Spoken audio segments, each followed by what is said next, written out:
சில மேடைக்கு ஏன் போனோம்னு சொல்லி நாங்கள் 7 ஜென்மத்துக்குலாம் யோசிக்கிற மேடைலாம் இருக்குது.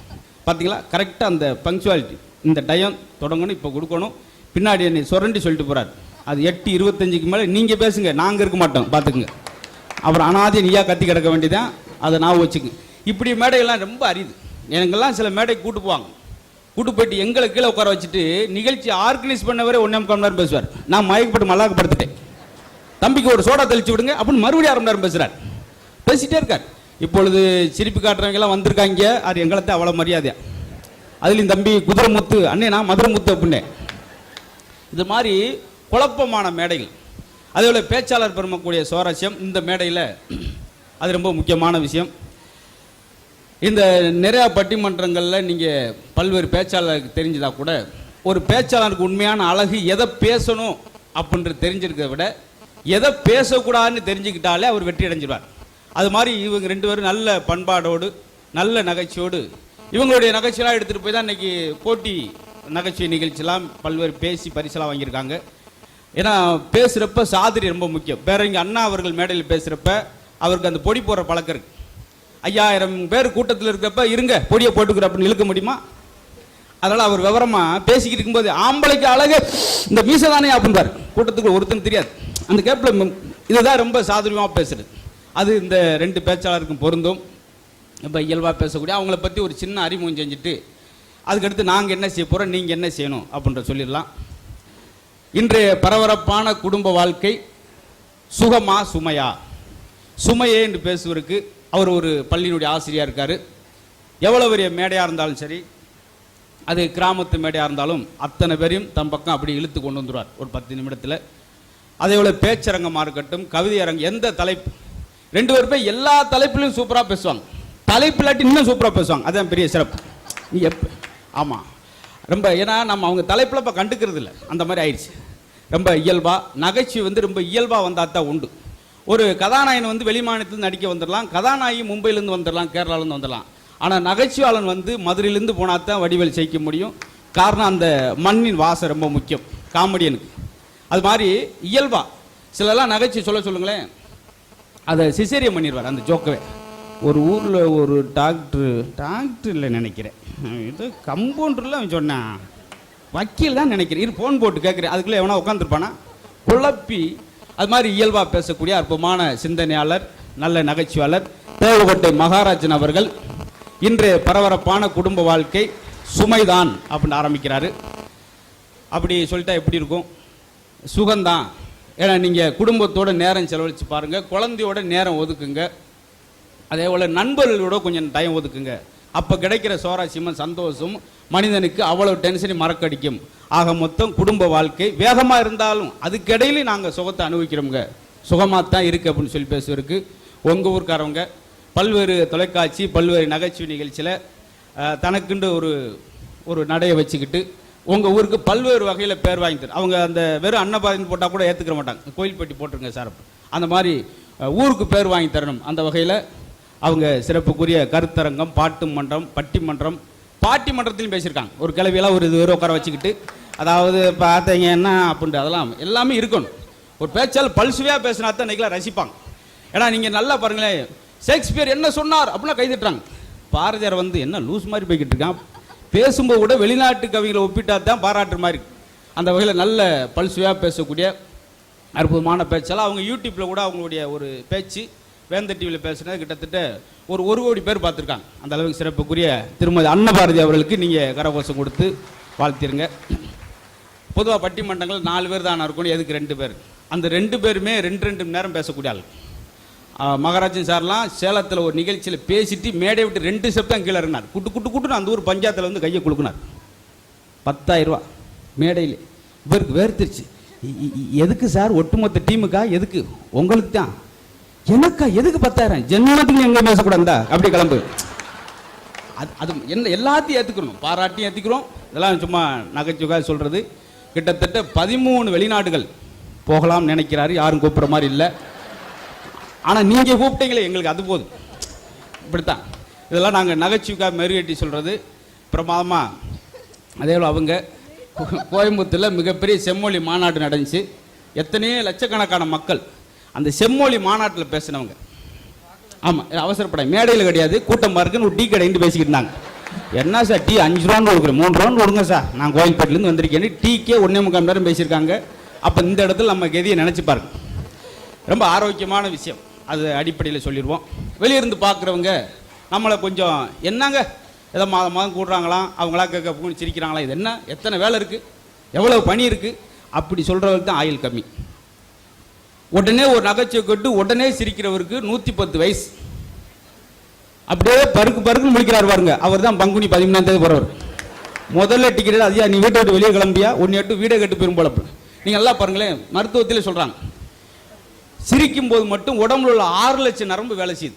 பெரிய டாக்டர் சொல்கிறாரு கேளுங்கப்பான்னு சொல்லக்கூடாது, கேள்விப்பட்டது படித்து அவங்கள்ட்ட சொல்கிறேன். எப்பவுமே நான் சொல்லும்போது எனக்கு பிடிச்ச சுவாரஸ்யமான விஷயத்தை அவங்கள்ட்ட பயந்துக்கிற போகிறேன். நாங்களா பெரிய அறிவுஜீவிகளாக உடல் மனம் உயிர் இந்த 3 சீராக இயங்குவதற்கான ஒரு சரியான அடையாளம் சிரிப்பு. இன்னும் சொல்லப்போனால் நாம் சந்தோஷமான இடத்துல இருக்குன்னு நினைக்கிற விட நாம் இருக்கிற இடத்த சந்தோஷமாக வச்சுக்கிட்டோம்னால ரொம்ப ஆரோக்கியமான விஷயம். அது மாதிரி இப்போ இந்த மாதம் உங்களை நீங்கள் ரெஃபரன்ஸ் பண்ணிக்கிறீங்க, காலண்டரில் தேதி பார்க்குறீங்க, வாட்சில் மணி பார்க்குறீங்க.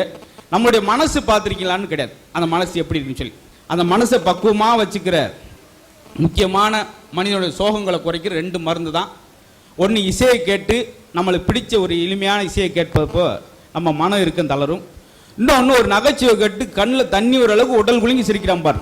இந்த 2 பேருக்கு நோய் நொடியே கிடையாது. ஏன்னா நீங்கள் உங்களெல்லாம் பார்க்கும்போது எனக்கு ஆச்சரியமாக இருக்குது. காரணம் இன்னைக்கு நீங்கள் அடுத்த ஆளை நகைச்சுவைப்படுத்தி ஒரு சந்தோஷப்படுத்துறதுக்கு நீங்கள் ஜோக்கெலாம் அடிக்க வேண்டிய அவசியம் முடியாது. உங்களுடைய சோகங்களையும் துக்கங்களையும் சொல்லுங்களேன், அவன் சந்தோஷமாக போயிடுவான். நேற்று வரும்போது 2 வீலரில் விழுந்துட்டு மாப்பிள்ள என்னோட 2 வீலரில் விழுந்துட்டா, ஆனால் மனசுக்குள்ள நீ விழாம என்ன செய்வேன், நீ செஞ்ச கொடுமைக்கு. நீங்கள் அடுத்த ஆளை சந்தோஷப்படுத்த உங்கள் துக்கங்கள் துயரங்கள் மட்டும் சொல்லுங்க. நான் கிராமத்தில் இருக்கும்போது எங்கள் வீட்டுக்கு ஏற்றாப்புல ஒரு கிளை உட்காந்துருப்பாங்க திண்ணையில், சன்னலில் பார்ப்பேன். அது இல்லைன்னா தான் வீட்டை விட்டு வெளியே வருவேன். ஒரே வார்த்தை தான் சொல்லும், குடும்பமே அழிஞ்சு போயிடும். அந்த வார்த்தையோட பவர் ஏன்னா முத்த வெள்ளை சட்டை போட்டு போகிற வழியே 3 கழிஞ்சு முச்சந்தில் எடுப்பேன் 3 மணிக்கு. ஒரே வார்த்தை தான். அந்த அம்மா பார்த்தா பயப்படுவாங்க ஊரே. அதாவது கல்யாணம் ஆகி புதுசாக போனால் லட்சுமணா பொண்டாட்டி கூட்டி சினிமாவுக்கா 5 மணிக்கு ஐஸ்வாலில் இருப்பாங்க 2 பேரும். எப்படி இருக்கு பாருங்க. காரணம் இந்த கிராமத்தில் கண் திஷ்டிக்காக சூடம் பொருத்தி வைப்போம் வாசல். அதை ஒருத்தன் கண் வச்சுட்டு போகிறேன், எப்படி அறிவார் அவன் வீட்டில் கலகலன்னு வச்சது அதுக்கு தான். இந்த மாதிரி ஆயிரு. காரணம் நாம் சந்தோஷமாக இருக்குமோ இல்லையோ யாரும் சந்தோஷமாக இருக்கக்கூடாது, அப்படி ஒரு கோஷ்டி இருக்காங்க. நிறையா காலம் மாற்றம். அதனால தான் இன்றைய வேகமான வாழ்க்கையில் ஒரு வார்த்தை சேர்த்தது. இன்றைய பரபரப்பான சூழல் ஏன் வார்த்தை சேர்த்தோம்னா வேகமாக ஓடிக்கிட்டு இருக்கோம். இங்கே இருக்கிறவங்கள காலைல எத்தனை பேர் காலைல எந்திரிக்கிறப்ப பொறுமையாக அமைதியாக எந்திரிச்சு கொஞ்ச நேரம் தியானம் பண்ணி ரிலாக்ஸாக சாமி கும்பிட்டு யாரும் எந்திரிக்கிறோம்? எல்லாரும் மங்களகரமாக சொல்கிற முதல் வார்த்தை என்னது? காலையில் ஐயோயோ மணி 5:30 ஆச்சா எடுத்தோன்னே ஐயோயோன்னா அந்த பொழுதே ஐயோயோ வார்த்தார். நம்ம முதல் சந்திக்கிறோம், அவனாவது நல்லா பேசுகிறானா, என்ன முருகேசா எப்படி இருக்க, நான் மருந்தை கூட சாகலாம்னு இருக்கேன். காலையில் 2 ஜென்மம் எப்படி சந்திக்க. ஐயோன்னா 6 எம்ஏ மனைவி, எம்ஏ ஒய்ப்பை கும்பிட்டு எந்திரிச்சா பொழுது எப்படி இருக்கும்? பரபரப்பாகவே இருக்கும். எத்தாப்புல யார் என்ன கை கொடுத்தன, என்னண்ணே முருகேசனே போன வாரம் செத்து நீயா உங்கள் அண்ணனா இருநே கேட்டு வரேன் இருக்கேன். அவன் அந்த அளவுக்கு ஒரே குழப்பம். எவ்வளவு இருக்கு வேகம். அதே வேகத்தில் ஓடி போய் பஸ்ஸில் ஏற அங்கே ஒருத்தன் காலம் வச்சிட்டான். ஏயா மாடு மாதிரி மெரிக்கிற, அதுக்கு நீ ஏயா கழுத மாதிரி கத்துற. உடனே கண்ட்ராக்ட் யாராங்க நாய் மாதிரி சண்டை விடுறவங்க. பொண்ணு வாக்கும் கூட பொண்ணு கிளி மாதிரி, மாப்பிள்ளை சிங்கம் மாதிரி, மனுஷன் மாதிரி எங்கேயுமே கிடையாது. போஸ்டர் அடிச்சா கூட என்ன அடிக்கிறேன், சிங்கமே சீரிவா புளியே புரண்டு வா, எங்கேயாவது மாரிமுத்து எந்திரிச்சுவான்னு அடிக்கிறோமா? இந்த நல்ல வெயில் மயக்கப்பட்டு விழுந்தார் பஸ் ஸ்டாண்டில். யாரும் ஆம்புலன்ஸ் கூப்பிடுங்க, ஆம்புலன்ஸ் கூப்பிடுங்க. 15 பேர் சுற்றி நின்று வேகமாக ஆம்புலன்ஸ் வந்துச்சு. 15 பேர் ஏறி போயிட்டேன், கிடந்து அங்கேயே கிடைக்கும். இதுதான் பரபரப்பு, என்ன நடக்குன்னே தெரியாமல். இதுக்கிடையில் நம்மளுக்குன்னு ஒரு நாள் ஒதுக்கணும், நம்மளை புதுப்பிச்சுக்கிறதுக்கு நம்ம சீராக இருக்குது. ஏன்னா ஒரு சர்க்கஸு கூட அங்கே உள்ள அந்த கோமாளி ரொம்ப முக்கியம். வள்ளியருமன் நாடகம் போடுவோம் கிராமத்தில், அதில் அந்த பப்புன்னு வர்ற பாட்டுக்கு மட்டும் ரொம்ப கூட்டம் இருப்பாங்க. ஒரு 2 வீலரை கூட ஜோக் அடிச்சு விட்டால் தான் ஸ்டார்ட் ஆகும். இப்படி எல்லா பகுதிக்கும் ஒரு நகைச்சுவை போய் தேவைப்படுது அங்கே அந்த காலத்து இந்த காலம் வரைக்கும். இப்போ பெரிய பெரிய விகடகவி கிருஷ்ணதேவராயர் அவர் அவையில் எப்பவுமே தெனாலிராமன் இருப்பார், அவருக்கு துக்கங்கள் வரும் மூலம் மகிழ்ச்சி படுத்த. அக்பர் அவையில் பீர்பல் இருப்பார். இப்படி பெரிய பெரிய ஆளுக்கு டென்ஷன் வர்றப்ப தன்னை டென்ஷனை குறைச்சிக்கிறதுக்கு கலீல் கிப்ரான் ஒரு கவிதையில் எழுதிட்டு இருக்கார் ஒரு புத்தகத்தில். இயேசுதான் அதே நகைச்சுவை உணர்வு கொண்டவர். அப்போ பெரிய பெரிய ஜாம்பவானிக்கு அந்த மாதிரி தேவைப்படுறப்ப அந்த சாதாரண மனுஷன் நம்மளுக்கு நிறையா விஷயம் தேவைப்படும்.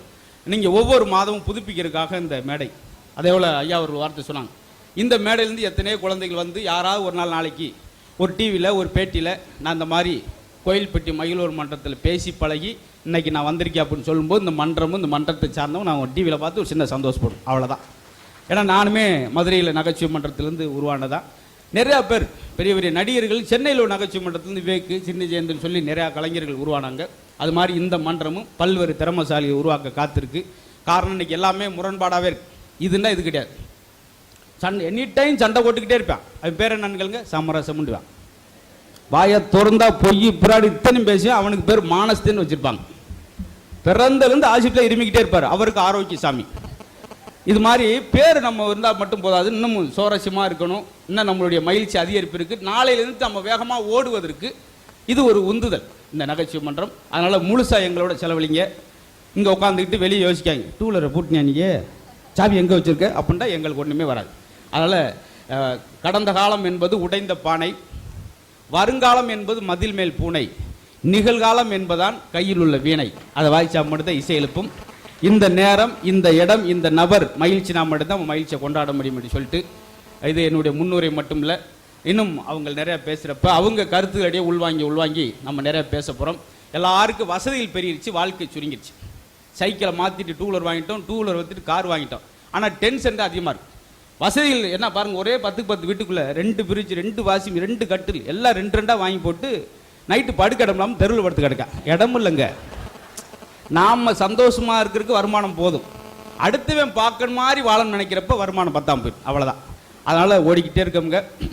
வாழ்க்கை எப்படி இருக்குமோன்னு நினைக்கும் போது 35 வயசு, இப்படி இருக்குமோ அப்படின்னும் போது 45, இப்படி இருந்திருக்கலாமே அப்படின்னும் போது 55, எப்படி இருந்தால் என்ன கழுத 65 சோழியே முடிஞ்சு வச்சு.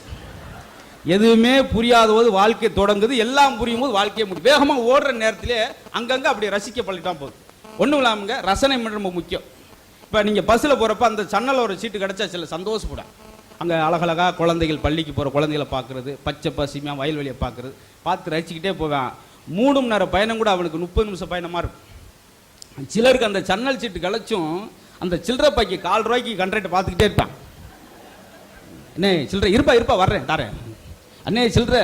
அவனுக்கு 15 நிமிஷம் பயணம் கூட 3.5 மணி நேரம் மாதிரியே தெரியும். அண்ணே சில்லறை, பெரிய சில்லறை பையில இருப்பான் போல. நீங்கள் ஒரு ஜோக்கே உண்டு. புலவர் இசை, அரசருக்கு இசை ஞானம் கிடையாது. அந்த புலவர் பாடுறப்ப எப்படி இருக்குது, பாராட்டி பரிசு கொடுக்கறது என்ன விரதம் கொடுத்தாகணும். அப்போ ரூமுக்குள்ளே ஒரு ஆளை வச்சுக்கிட்டார், நல்ல இசை தெரிஞ்சவர். இவர் விரல்லேருந்து ஒரு நூல் கட்டி அந்த ரூமில் அவர் உட்காந்துருப்பார். நல்லா பாடினா நூலை இழுப்பார், சூப்பர் பரிசு கூடியா அட்டகாசம். அவர் நூலை இழுக்க வந்தார். ஒரு புலவர் பாடினார், அருமை பரிசு கொடுங்க, என்ன இழுத்துட்டார். ஆஹா அருமையாக பண்ண, சூப்பர் பரிசு கொடுங்க, பொற்காசை கொடுங்க, பிரமாதம். 4வது ஒருத்தர் இருங்க நூல் அந்த வச்சு அதை கட்டி விடுங்க அப்படின்னு கேட்டு. பார்த்தீங்களா, இது மாதிரி எதுலையுமே நம்ம ரசனை இல்லைன்னா. அவங்க சொன்னாங்க பாரு, வாழ்க்கை சுகமாக இருக்கிறதுக்கு என்ன செய்யணும், பாராட்டு ரொம்ப முக்கியம். ஐயா புத்தகத்திலே எழுதியிருக்காருன்னு சொன்னாங்க. முதல் பாராட்டே அதான், பாராட்டு இல்லாட்டி என்ன ஆகும் தெரியுமா? அந்த காலத்துலேருந்து இந்த 5 பேரும் 6 பேர்லாம் மோரம் போடுவாங்க. கிராமத்தில் மோரத்தை போட்டு நடந்து போகிறாரு. யாராவது மோரத்தை பற்றி கேட்க மாட்டானா? மறுபடியும் கையை கட்டி இப்படி போங்கண்ணே, என்ன இந்த இப்படி போங்க. அப்பயும் மோரத்தை பார்க்க டென்ஷன் ஆகி படுத்துட்டார். நைட்டு ஒரு 12:45 அந்த ஊருக்குள்ள ஒரு 15 வீடு தீப்பிடிச்சு எரிஞ்சிருக்கு. ஐயோ ஓடுறாங்க. அப்போ இந்த ஆள் ஓடி போய் முன்னுக்க, என்ன இந்த வீட்டில் அமர்த்துங்க, ஹலோ இந்த வீட்டுக்கு போங்க அப்படின்ட்டான். அப்போத்தான் ஒரு கிளவி கேட்டுச்சு, என்ன முரியேசா மோதிரம் புதுசாடா? அட கூறு அட்ட கிளவி, இதை காலையில் கேட்டிருந்தா நான் இதுக்கு 5 வீட்டு தீ வைக்கிறேன் அப்படின்ட்டுருக்கான். பார்த்தீங்களா, அதுக்குத்தான் ஒரு வேலையை உடனே செஞ்சிட்டோம்னா டென்ஷன் கிடையாது. 3 பேர் மட்டுமே செஞ்சு என்ன பட்டிமணி செய்ய போகிறீங்க? எப்பவுமே ஒன்றுக்கு மேற்பட்ட நகைச்சுவனருடைய முக்கியமான வலிமை என்னன்னா, அந்த சமோஜிதமாக பேசுகிற சக்தியை உருவாகும், அந்த சென்ஸ் ஆஃப் ஹியூமர். நீங்கள் ஒரு ஆள் பேச்சு ஒரு ஆள் மடக்கு, இப்போ அது கவுண்டர்னு சொல்லிக்கிறோம். அது அப்போ இருந்தே ஒரு சிலேடைன்னு சொல்கிறது. எப்படி ஒரு சம்பவம் பாருங்களேன், 5 பேர் உட்காந்துருக்கேன், 5 பேரில் யார் பெரிய கில்லாடின்னு காமிக்கணும் பேச்சிலே. நேற்று நான் காட்டுக்குள்ளே போனேன்டா, ஒரு சிங்கம் என்னை வழி மறிச்சிச்சு. ஐயோ நீ என்ன செஞ்ச? உடனே துப்பாக்கி எடுத்து குறி பார்த்தேன், சிங்கம் ஓடி போச்சு. அப்புறமேல தான் தெரியுது என் துப்பாக்கியில் குண்டு இல்லைன்னு. இப்போ 2வது அதை விட நான் காட்டுக்குள்ளே போயிருந்தேன்டா, அதே மாதிரி சிங்கம் வழி மறிச்சிச்சு. ஏன்னா அதே காடு. உன்ட்ட துப்பாக்கியில் என்ன செஞ்ச? துப்பாக்கி குண்டை மட்டும் காமிச்சேன், ஓடி போச்சு அப்படின்டா. இப்போ இவனுக்கு அவமானமாக போச்சு. 3வது ஆள், நான் காட்டில் போயிருந்தேன்டா, சிங்க வலிமை. உன்ட்டு துப்பாக்கியிலே குண்டுல என்ன செஞ்ச? துப்பாக்கி லைசன்ஸை காமிச்சேன், ஓடிய போச்சு அப்படின்ட்டான். இப்போ 4வது ஆளுக்கு ரொம்ப சிரமம். ஏன்னா முக்கியமான கவுண்டரில் அவங்க போட்டுட்டாங்க. அவங்களுக்கு மாதிரி வேலை போல யாருக்கும் கிடையாது. என்னன்னு அத்தனை பேரும் நடையில கேள்விகளை உருவாக்கி போலாம். இந்த நிகழ்வுல அவங்கெல்லாம் நாங்க சந்தோஷப்படுத்துற எங்களுக்கு ஒரு வாய்ப்புன்றப்ப ஒரு சந்தோஷம் மகிழ்ச்சியும் கூட. குடும்பம் நிறைய பட்டிமன்ற கேட்டிருப்பீங்க. பெற்றோர்கள் இல்லத்தில் இருக்கிற வழியே முதியோர்கள் இல்லத்தில் இருக்கிற வழியே முதியோர் இல்லத்தில் இருக்கக்கூடாது. அதெல்லாம் எப்போ வந்துச்சு அப்படின்னா குடும்பம்னு ஆரம்பித்த பின்னாடி மருமகன் ஒரு ஸ்தானம் வந்த பின்னாடின்னு சொல்லுவாங்க. இதெல்லாம் ஒரு ஆரோக்கியமான தமிழோடு போட போகிற ஒரு சின்ன சண்டை தான். இன்றைய வேகமான குடும்ப வாழ்க்கை சுகமா சுமையா அப்படின்ற விவாதம் தொடங்குது. யார் ஆரம்பிக்கிறீங்க? நீங்கள் ஆரம்பிக்கிறீங்களா? யார் இல்லை, கடைசி வரைக்கும் நான் ஆரம்பிக்கிறேன்னு சொல்லி யாருமே ஆரம்பிக்காமல் போயிடாதீங்க. அது ரொம்ப மேடையில் முக்கியம். ஏன்னா எத்தனையோ மேடைக்கு போகிறோம், இங்கே மட்டும்தான் எல்லாரும் எங்களவே பார்த்துக்கிறீங்க, எங்களுக்கு கூச்சமாக வர இருக்கு. ஆமாம், இந்த ஜோக் அடிப்பேன், அந்த அடிக்க போகிறேன் ஜோக்கு. ஏன்னா என்னை ஒரு இடத்துல கதை சொல்கிறதுக்கு ஸ்கிரிப்ட் ஒரு படத்துக்கு சுற்றி அந்த டீமே உட்காந்துருக்காங்க. சினிமா யூனிட்டே உட்காந்துருக்கு, டைரக்டர், அசிஸ்டன்ட் டைரக்டர் எல்லாம் உட்காந்துருக்காங்க. என்னை அறிமுகப்படுத்துகிற கூட்டு போனார். நல்ல ஹியூமர் சென்ஸ் சார், பயங்கரமாக ஜோக் அடிப்பாப்பில். நீங்கள் இப்போ ஒரு டைலாக் சொல்லுங்களேன் உடனே கவுண்ட் சொல்லுவார், சொல்லுங்களேன். அவர் எனக்கு எப்படி இருக்கு, எல்லாம் என் வாய் முன்னிக்கு வந்து உட்காந்து இங்கே எப்படி நம்மளுக்கு வரும், உத்து இப்படி வந்துட்டாங்க, எப்படி இருக்கும். அது மாதிரி நிறைய எங்களுக்கு போகிற இடங்களில் நடந்த சம்பவங்களை சொன்னாலே நீங்கள் அவ்வளோ மகிழ்ச்சி அடையும். இதெல்லாம் எதுக்கு சொல்கிறேன்னா, நம்மளை சுற்றி காற்று நுழைய முடியாத இடத்துல நகைச்சுவை இருக்கும். ஆனால் நம்ம உள்ள விறுவிறுப்பு பரபரப்பில் அதுக்கெல்லாம் நேரம் ஒதுக்க டைம் இல்லை. எல்லா இடத்துலையும் முந்தின நாள் ஹோட்டல் நின்றுக்கிட்டு இருக்கேன், 2 பேர் எதிர்த்தாப்பில் வந்தவங்கள ஒரு ஆள் என்னை தெரிஞ்சிருக்காரு டிவியில் பார்த்து, ஒரு ஆளுக்கு தெரியல. இந்த தெரிஞ்சவர் அவனை கூப்பிட்றாரு, இந்த மதுரை முத்து, டைம் ஆச்சியா? இல்லை, அவர் ரொம்ப நகைச்சுவை, எனக்கு ஒரு என்ன டைமில் நான் சொல்லிக்கிட்டே இருக்கேன். இல்லைங்க, அவர் நல்லா நகைச்சுவை பேச, அவர் பேசி இது பண்ணாரு, வா நீ வா, என்னை திட்டிக்கிட்டே போகிறாங்க அரக்கிழமை. நான் சொன்னேன், என்ன தெரியாட்டி விட, நீ பேசாமல் பண்ணேன். அவன் விடலை, இங்கே ஒரு அவனை நீ சேர்ந்து அடி வர போறீங்கிட்டு போகிறாங்க. ஏன் நான் பாட்டு தான் என்னதுக்கு அடிக்கிட்டு போவீங்க? பார்த்தீங்களா, குட்டி குட்டியான குழப்பம் வரும். ஏன்னா இன்னைக்கு நேரில் பேசுறது செல்ஃபோனில் பேசுகிற வித்தியாசம் இருக்குது. நம்ம ஆள் மாதிரி சாதுரியமாக பேசுகிறாள் நீங்கள் எங்கேயுமே பார்க்க முடியாது. கேளுங்களேன், ஒரு ஆள்கிட்ட ஃபோனில், மாப்பிள்ளை எப்படி இருக்கா? நல்லா இருக்கு மாப்பிள்ளை. தங்கச்சி எப்படி இருக்கு? பிரமாதம். மருமகன் எப்படி படிக்கிறார்? நல்லா படிக்கிறார் மாப்பிள்ளை. இந்த ஒரு 50,000 ரூபா கேட்டிருந்தேன். ஹலோ என்ன மாப்பிள்ளை கரகரன்றது போனேன். எப்படி 50,000 கரகரண்டும் உடனே முடிவு பண்ணிட்டேன், அதோட சுவிட்ச் ஆஃப் ஆகுறதான். இது மாதிரி நீங்கள் செல்ஃபோன்லேயே நகைச்சுவை உணர்வு இருந்துச்சுன்னா கோபம் குறையும். அதான் சில பேர் கோவம் என்ன சொல்லுவோம் தெரியுமா? நான் மனுஷனா இருக்க மாட்டேன் அப்படின்றான். கோவம் தான். அப்போ என்ன அர்த்தம்? மனுஷனா இல்லாமல் மாத்துறது கோபம். நீங்கள் நிறைய இடத்துல பாருங்களேன், ஆச்சரியமா இருக்கும். குட்டி குட்டி விஷயம் தாங்க, சின்ன விஷயத்துக்கு கோவப்படுவான், கோவப்பட வேண்டிய விஷயத்துக்கு கோவப்பட மாட்டாங்க. நம்மால் சிலம் பாருங்களேன், ஒரே ரிங்கில் போன் எடுத்து பேசுவான், படன்னு பரபரப்பாக இருப்பான். வாங்க டைம் ஆச்சு, குற்றாலம் போகணும், நாளைக்கு விடுமுறை குற்றாலம் போகணும், இறங்கணும், குளிக்க டைம் இல்லை, சாப்பிடுங்க, இட்லியை சாப்பிடுங்க, வாங்க டைமில் கிளம்புங்க, ஊர் கிளம்புங்க, கடைசி வரைக்கும் பரபரப்பு, சாங்க செத்து தூக்கிட்டு போய் தூக்க அப்படின்னு பரபரப்பாகவே சிலர் வாழ்க்கை என்னத்துக்கிட்டே தெரியாமல் ஓடிக்கிட்டு இருப்போம். அது மாதிரி ஒரே ரிங்கில் போன் அடிப்பேன். என்ன அப்படியா, என்னது பச விட்டுட்டானா? ஏன் அடுத்து பஸ் வராது தெருவு பக்கம், பச விட்டுக்கு இவ்வளவு பெரிய அதிர்ச்சியா? இது ஒரு டைப்பு. இன்னும் சிலர் பாருங்களேன், 35 ரிங்கு போகும், கண்டுக்கவே மாட்டேன்.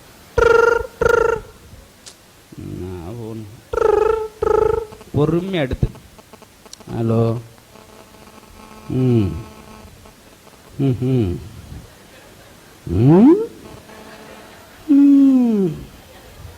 பெரியப்பா செத்துட்டாரா? பெரியப்பானா சாகத்தஞ்சே வராது. சாருக்கு முன்னாடி சொல்லணும்ல. ஆமாம், அடுத்த முறையாக சாகருக்கு முன்னாடி சொல்லுங்க. என்னது பசை விட்டுட்டானா? அதுக்கு அவ்வளோ ஒரு அதிர்ச்சி. பெரிய பசத்துக்கு சாகருக்கு முன்னாடி சொல்லலாம். அவர் என்ன உயிர் எழுதிட்டு வச்சா சாவார்? 3 மணிக்கு சாக போண்டா பாடையை கட்டுனா சொல்லுவார். இப்படி ஒரு காரணம் நம்ம ஊரில் மட்டும்தான். கீழே விழுந்தால் மீசையில் மண் ஓட்டக்கூடாது பழமொழி. பார்த்தீங்களா? பஸ்ஸில் நல்லா அப்படி உட்காந்து போய்கிட்டு இருப்பான், 10 நிமிஷம் தூங்கிடுவான். ஒரு ஸ்பீடு பிரேக்கில் ஏறி இறங்குனா நங்குண்டு முன்னுக்கு இருக்க கம்பியில் இடிச்சிடான். அப்படின்னு பார்க்க மாட்டான். ஏன்னா அவன் பங்காளி மாமனார்லாம் இருக்காது, அவமானம், நேற்று இடிச்சிட்டான்னு சொல்லிடுவாங்கன்றக்காக உடனே பார்க்க மாட்டேன். ஒரு பாட்டோட ஆரம்பிப்பேன், இந்த கை இங்கேருந்து வரும், வண்டி நிறுத்துவேன் அப்படின்றான். ஏன் அது முன்னாடி சொல்ல வேண்டியானே? அந்த காலத்தில் கீழே விழுந்தா காலு கைக்கு என்னாச்சுன்னு பார்ப்போம். இப்போ கீழே விழுந்து தரவரும் தரேன், என் போனுக்கு என்னாச்சு? நல்ல வேலைக்கு கிராச் ஆகலை. கடைசியில் பார்க்குறேன் வலது காலை காணாம். எப்படி? அதனால தான் அப்போ சிரிப்பெல்லாம் பார்த்தா வெள்ளந்தியா இருக்கு கிராமத்து. பக்கத்தூர் வரையும் கேட்க அவர் சிரிச்சான், மாடுகள் அதிர்வடி போயிடும், வெத்தலை வச்சோடு தெரிச்சு அப்படி இருக்குன்னு சிரிப்பு. இன்னைக்கு சிரிக்கிறாரு, அவர் சிரிக்கிறது அவருக்கே கேட்கல. பூரா லைட் அடிச்சு கட்டுக்குள்ள தரேன், ஏதோ பூனைக்குட்டி ஏதோ கத்துவல. நான் தான்டா சிரிச்சேன், அதுக்கு நீ சும்மாவே இருந்திருக்கலாமியா. எப்படி போச்சு பார்த்தீங்களா? விதவிதமான சிரிப்பு. அதில் சிலர்லாம் எதனால் சொல்கிறேன்னா, அன்னைக்கெல்லாம் கலர் கலராக மிட்டாய் சாப்பிட்டோம் பார்த்தீங்களா. இன்றைக்கு பரபரப்பான வாழ்க்கையோட ஒப்பிடுறோம். நிதான வாழ்க்கை எப்படி இருந்துச்சு? கலர் கலராக மிட்டாய் சாப்பிட்டோம். இன்றைக்கி கலர் கலராக மாத்திரை சாப்பிட்டோம். ஆஃபீஸ் போகிறப்ப லஞ்சு போய் கூட ஒரு சின்ன பை கொண்டு வரேன், மாத்திரை பை. அப்படி சாப்பிட்டு முடிச்சுன்னு இதை ஓப்பன் பண்ணுறேன். அன்றைக்கி சாப்பிட்டு முடிச்சுன்னு வெத்தலை வாக்கு போடுவாங்க, நல்ல சீரணமாக.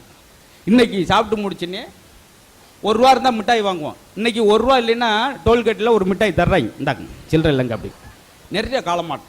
எல்லாத்தையும் தண்ணியை வச்சு சுத்தம் பண்ணோம். ஆனால் இன்றைக்கி தண்ணியவே சுத்தம் பண்ணி குடிக்கிறோம். இந்த வாழ்க்கை சுகமானதா சுமையானதான்ற ஒரு ஆரோக்கியமான விவாதம். என்னுடைய முன்னுரை நிறைவு செய்து, வாழ்க்கை என்பது சுமையானது தான் அப்படின்னு ஆரம்பிப்போம். அப்போ தான் சுகமாக முடியும். அந்த வகையில் நான் ஏற்கனவே சொன்ன மாதிரி அருமையான நல்லாசிரியர், பல்வேறு தொலைக்காட்சியில் பேசி பல்வேறு மக்களை பாராட்ட பெற்றிருக்கிற அன்புக்குரிய தேவகோட்டை மகாராஜன் அவர்களை உங்களுடைய கரகோஷத்துக்கிட்டே பேசும்படி அன்போடு அழைக்கிறோம். ஆட்டை பிடிச்சி பிடி கூட வந்திருக்கலாம்.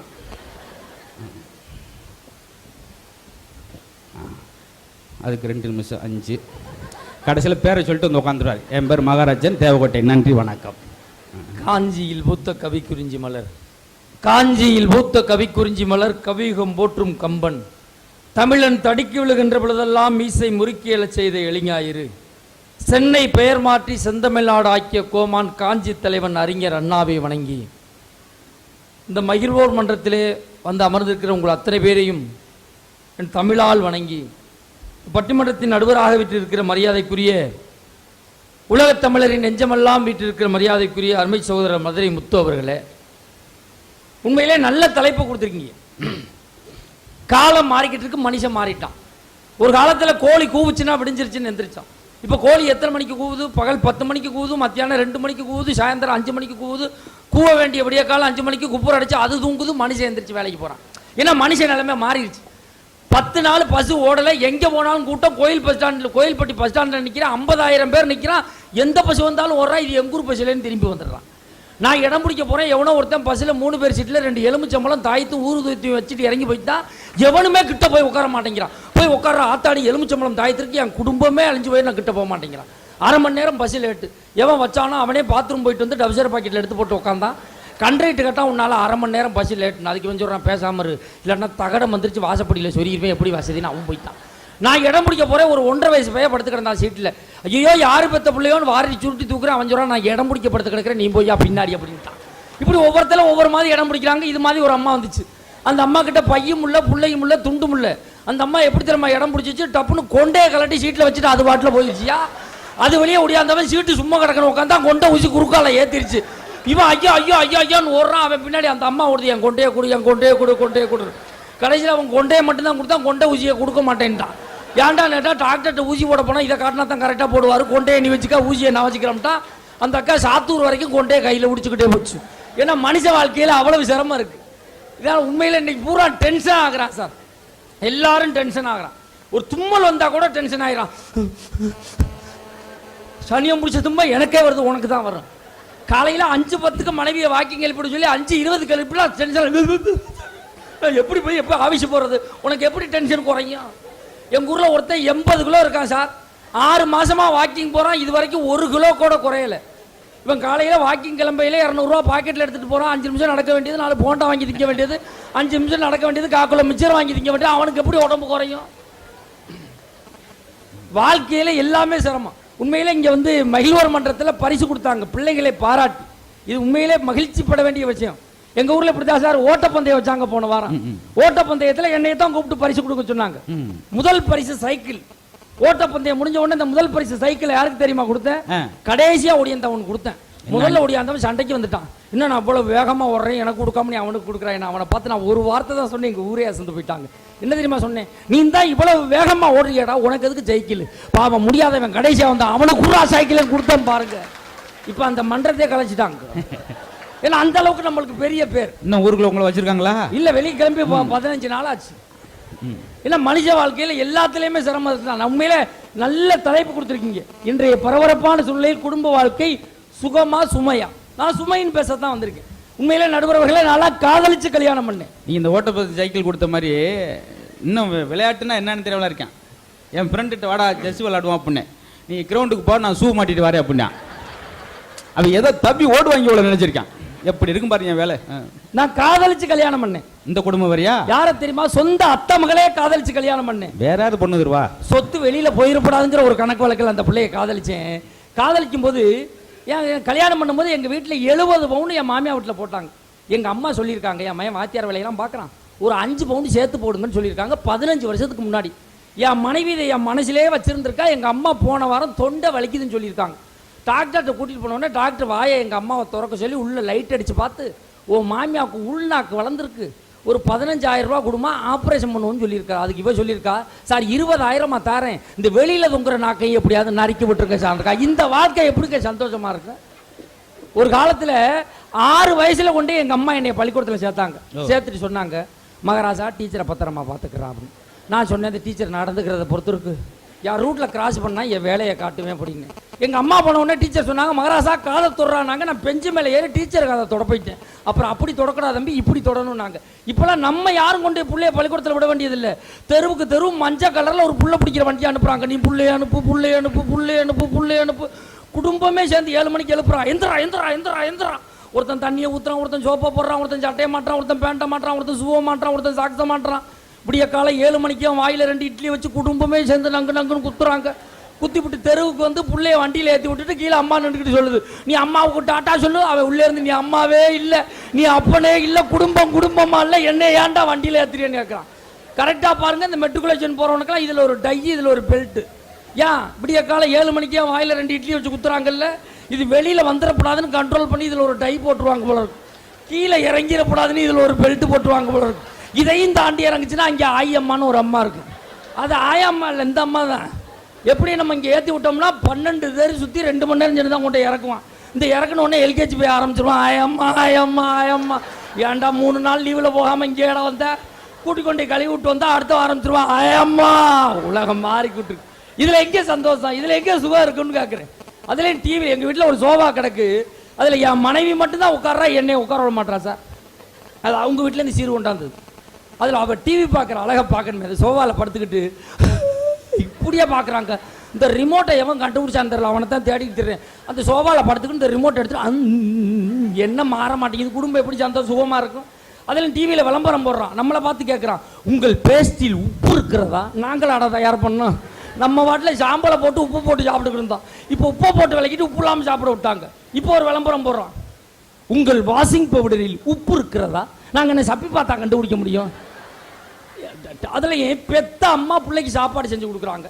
சாப்பாடை பையன் சட்டையில் கொட்டி போடுறான். கொட்டி விட்டா வருத்தப்படணுமா இல்லையா? தெரியாமல் செஞ்சிட்டம்மா, இன்னும் அப்படி செய்ய மாட்டேன்னு சொல்லணும். அதுக்கு ஒரு விளம்பரம் போடுறான், சாப்பாடை சட்டையில் ஒட்டினா போடுறப்போ போடுறப்போ போடுறப்போ அவன் புரட்டி வரைக்கும் 2 போடப்போ என்ன போடுறான். இதில் இன்னொரு நைட்டி விளம்பரம் போடுறான், நான் பொம்மிஸ் நைட்டி போட்டால் தான் குடும்ப பொண்ணாவே ஒன்றுறேன், அப்போ போடாதாலாம் கேட்கணுமா இல்லையா? இதில் இன்னொரு நடிகர் சூர்யா பொண்டாட்டி சோதிகா வருது, அது 2 இட்லியை வச்சு 1/2 லிட்டர் எண்ணெயை ஊற்றி அது ஒரு பாட்டு பாடு, தினந்தோறும் வாங்குவேன் இதயம் இதயம். அவர் வாங்குற சம்பளத்துக்கு 2 இட்லியை வச்சு 1/2 லிட்டர் எண்ணெய் ஊற்றினா அவன் குடும்பம் உருப்பிடும். இதை பார்த்துட்டு நம்ம வீட்டு பொம்பளை ஆளுவ 2 இட்லியை வச்சு 1/2 லிட்டர் எண்ணெய் ஊற்றினா நம்ம குடும்பம் உருப்பிடுமா? ஊற்றிக்கிறோமா ஐயா? இதில் இன்னொரு விளம்பரம் போடுறான், நடிகர் சூர்யா வர்றாரு. அவர் வந்து, நான் இவ்வளவு தூரம் திடகாத்திரமாக இருப்பதற்கு காரணம் திரிரோஸ்டி தான் குடிக்கிறேன், நீங்களும் திரிரோஸ்டி குடியுங்கள். இவர் போனோடனே அவங்க தம்பி நடிகர் கார்த்திக் வர்றாரு, நான் புத்துணர்ச்சியோடு இருப்பதற்கு காரணம் சன்ரைஸ் காப்பி தான் குடிக்கிறேன், நீங்கள் சன்ரைஸ் காப்பி குடியுங்கள். இவங்க 2 பேரும் போனோடனே இவங்க 2 பேரையும் பெத்த நடிகர் அப்பா சிவகுமார் வர்றாரு. அவர் வந்து, நான் 70 வயது வரை திடகாத்திரமாக இருப்பதற்கு காரணம் டீ காப்பி குடிப்பது இல்லைங்கிறாங்களே. அப்போ ஒரு குடும்பமே சேர்ந்து நம்மளை லூஸ் ஆக்குறாங்களா? ஏதாவது ஒரு வாழ்க்கையில் ஏதாவது ஒரு சந்தோஷம். நான் சின்ன பிள்ளையா இருக்கும்போது இன்னும் நினைச்சு பார்க்குறேன். நான் சின்ன பிள்ளையா இருக்கும்போது எங்கள் அம்மா எனக்கு சாப்பாடை போட்டுட்டு வாசலை பார்ப்பாங்க. ஏம்மா வாசப்படியை பார்க்குறீங்கன்னு கேட்பேன். நீ சாப்பிட்றத யாராவது ரோட்டில் போகிறவங்க பார்த்துட்டாங்கன்னா கண்ணு பட்டு உடம்பு முடியாமல் போயிருப்பான்னு என்னையை பற்றி எங்கள் அம்மா வளர்த்தாங்க. இன்னைக்கு இந்த பரபரப்பான சூழ்நிலை என் மனைவி எனக்கு சாப்பாட்டை போட்டு உண்மையிலே பெருமையோடு சொல்கிறேன் சார், நான் அவங்க அம்மா மாதிரியே நான் சாப்பிட்டு முடிகிற வரைக்கும் அங்கனக்குள்ளே உட்காந்துருப்பாங்க. இப்போ கைதட்டுங்க, நான் சாப்பிட்டு முடிகிற வரைக்கும் அங்கனே உட்காந்துருப்பேன். நான் கேட்டேன், அவ்வளவு பாசமாடின்னு கேட்டேன். எந்திரிச்சு போனால் எல்லாத்தையும் தின்றுவாயிடா, அதனால தான் நாங்கள் உட்காந்துருக்கேங்களா? ஐயா, இது எப்படியா ஒரு சுகமான வாழ்க்கையாக ஆக முடியும்? முன்னாடி குழந்தை பிறந்து பேச ஆரம்பிச்சிச்சுன்னா, ஒரு சின்ன பிள்ளை பேச ஆரம்பிச்சிச்சுன்னா, பெத்த அம்மா பிள்ளை இடுப்பில் வச்சுக்கிட்டு ரோட்டுக்கு வந்துருவாங்க. ஏக்கா ஏக்கா என் பிள்ளை பேசுதுக்கா, என் பிள்ளை பேசுறத பாருக்கா, எங்க அத்தை சொல்லு தொத்த, தித்தி சொல்லு தொத்தி, தித்தப்பா தொட்டப்பா. இதுக்கு தான் இந்த எருமாடு பேசுறதுக்கே சிரிக்கிறீங்க பாருங்க. அந்த குழந்தை பேசுறதுக்கு தான் வள்ளுவன் சொன்னான், குழல் இனிது யாழ் இனிது என்பர் தன்மக்கள் மழலை சொல் கேளாதோர்னா. பிள்ளை பேசுறதை கேட்டு ரசிக்கணும்னா இப்போ என்ன பண்றாங்க, ஏங்க நம்ம பிள்ளை பேசிட்டான் என்ன பண்றது, ஸ்கூல்ல கொண்டு விட்டுரு, அங்கே மிஸ் சைலன்ஸ் பேசக்கூடாது. ஆனா ஒரு வீட்டில் ஒரு பையன் 10th படிக்கிறான், +2 படிக்கிறான்னா குடும்பமே டென்ஷன் ஆயிடுறான் சார். தாய்மாமா விட்டு கல்யாணத்துக்கு கூட போக மாட்டான். எங்க கல்யாணத்துக்கு இல்லை தம்பி +2, அப்போ வரவே நான் மொய்யை மட்டும் கொடுத்து விட்டுருங்க. நீங்க பேப்பர்காரன் கூட பால்காரன் கூட மணியை மெதுவாக தான் அடிக்கிறான், கிணி கிணி, ஏன் தம்பி +2. பேப்பர்காரன் கூட வாயா சுருக்குடா, ஏன் தம்பி +2. அப்பா டென்ஷனாக இருக்காங்க, அம்மா டென்ஷனாக இருக்காங்க, பேப்பர்காரன் டென்ஷனாக இருக்கான், பால்காரன் டென்ஷனாக இருக்கான், இந்த படிக்கிற பையன் மட்டும் ஜாலியாக இருக்கான். ஐயா அவன் எதை பற்றியே கவலைப்பட மாட்டான். ஐயா எவ்வளவு பெரிய வாழ்க்கையில். ஆனால் ஒரு குடும்பம் எப்படி இருக்கணும்னு வாலி ஒரு பாட்டில் சொல்லியிருப்பாரு, நான் கொண்ட கணவன் நடமாடும் தெய்வம், நான் கொண்ட கணவன் நடமாடும் தெய்வம், நீங்காமல் எங்கள் குலம் காக்கும் செல்வம், அவன் தந்த உறவில் ஆசைகள் 2 அழகாக ஈன்றேன் பிள்ளைகள் 2 ஆனந்தம் விளையாடும் வீடு இது ஆனந்தம் விளையாடும் வீடு. பெற்ற பிள்ளைகள் சந்தோஷமா இருக்கணும்னு ஒரு காலத்தில் பாட்டு எழுதினாங்க. நான் கேட்குறேன், இன்னைக்கு எந்த குடும்பத்தில் சந்தோஷம் மகிழ்ச்சி இருக்கு? எல்லாம் பரபரப்பான உலகம், பரபரப்பான வாழ்க்கை. எங்க அம்மாலாம் 2 தக்காளி பழம் வாங்கி கொடுத்தோம்னா வச்சு ரசம் வச்சாங்கன்னா குடும்பமே ஊற்றி சாப்பிட்டு சார். இப்போ என் பொண்டாட்டிக்கு 1 கிலோ தக்காளி பழத்தை வாங்கி கொடுத்துருக்கேன், அதை அடைச்சிப்பட்டு சாறு வரல ஒன்று வரல ஒன்னே மாதிரியே இருக்குது, எப்படி ரசம் வச்சு குடிக்கிறதுங்கிறாங்க. ஆனால் என் மனைவி மாதிரி பலகாரம் செய்ய முடியாது. பால் பலகாரம் செஞ்சாங்கன்னா 6 நாளைக்கு வச்சு சாப்பிடுவோம் சார். உண்மையிலே சொல்கிறேன், பெருமையோடு சொல்கிறேன். அந்த பாலும் பலகாரம் ஒன்று சேரவே 5 நாள் ஆகும். நாங்கள் 6ஆவது நாள் சாப்பிடுவோம். தீபாவளிக்கு என் மனைவி முறுக்கு சுட்டா பாருங்க, அவளை மாதிரி தமிழ்நாட்டில் யாருமே முறுக்கு சுட முடியாது. நைட்டு 1 மணிக்கு முறுக்கு கட்டையில் மாவை வச்சுக்கிட்டு என்னை பார்த்து ஏங்குறேன், நான் ஓரமாக தூங்குறேன், ஏங்குறேன், அமுக்குறேன் முறுக்கு வரல அப்படின்னா நான் சொன்னேன், அடியே எங்கள் அம்மாவை நினச்சிக்கிட்டு அமுக்குடின்னு பாருங்க சொல்லி வாய் மூடலாங்க. 20 முறுக்கு வதக்கட்டின்னு வந்து விழுந்து கிடக்குதுங்க. ஆனால் என் மையன் ரோசக்காரன் கோவக்காரன் படி சுட்டி 7.5 வயசுல ஒரு பையன் இருக்கான். என்ன விளையாட்டு சாமான் வாங்கி கொடுத்தாலும் சுக்கு 100 உடச்சு போடுவான். மறுநாள் கல்யாணம் 6 வருஷம் தான் இருக்கும், 7.5 வயசுல போயிருக்கானா? 15 வருஷம் ஆச்சுங்க. நீங்க என்ன குழப்பத்தை உண்டு பண்ணி விட்டு? நான் இப்பதான் எந்திரிச்சேன் அதனால. ஆனா என்ன விளையாட்டு சாமான் வாங்கி கொடுத்தாலும் மறுநாள் சுக்கு 100 உடச்சு போடுவான். இப்ப 6 மாசமா ஒரு விளையாட்டு சாமான் வாங்கி கொடுத்துருக்காங்க, இன்னும் உடைக்காம விளையாடுறாங்க. என்ன ஆச்சரியம், என்னது அது? அவ சுட்ட முறுக்கு தான், இன்னும் உடைக்க முடியலையே. எனக்கு 2 முறுக்கு கொடுங்க. அவசியம் தாரேன். ஆனா என் பொண்டாட்டி அதிரசம் சுட்டா பாருங்க, அதிரசம். என் மையன் 2 அதிரசத்தை எடுத்துக்கிட்டு இடையில ஒரு குச்சியை கோர்த்துக்கிட்டு ரோடா ஓட்டுறாங்க. அதிரசம் தேஞ்ச மாட்டேங்கானா, எறும்பு ஊர்ன மாட்டேங்கானா. என் மையன் வண்டி எடுத்தானா தெருவில் உள்ளவெல்லாம் தெரிச்சு ஓடுறான். மகாராசாமி அதிரசம் வண்டி வருது, ஓடுறா. அவ சுட்ட அதிரசத்திலே ஒரு பிரயோஜனம் உண்டுங்க. ஒரே விஷயம், அதுக்காக சமைக்க தெரியுது. அன்னைக்கு போல இப்போ மேடம் வீட்டுக்கெல்லாம் நீங்கள் யாரு போனாலும் உடனே டீ போட்டு கொடுப்பாங்க. அப்பதான் ஜென்மத்துக்கு எவனும் வரமாட்டேன். அதுக்காகத்தான் டீயை குடிச்சு விக்கு நீ உதறி நொறைய கக்கி ஆம்புலன்ஸ் ஓக்கிட்டுருப்பேன். அந்த தெருவே கண்டுபிடிச்சிடும். யாரும் அன்னவாதி வீட்டில் டீ சாப்பிட்டுருப்பான் போல. எப்படிங்க சொல்றேன், இந்த ஆம்புலன்ஸ் போகுதுல்ல, அப்படி ஆயிடுச்சு நிலவரம். ஆம்புலன்ஸ் ஒரு காலத்தில் எப்பாவது ஒரு தடவை தான் ஆம்புலன்ஸ் போகும்.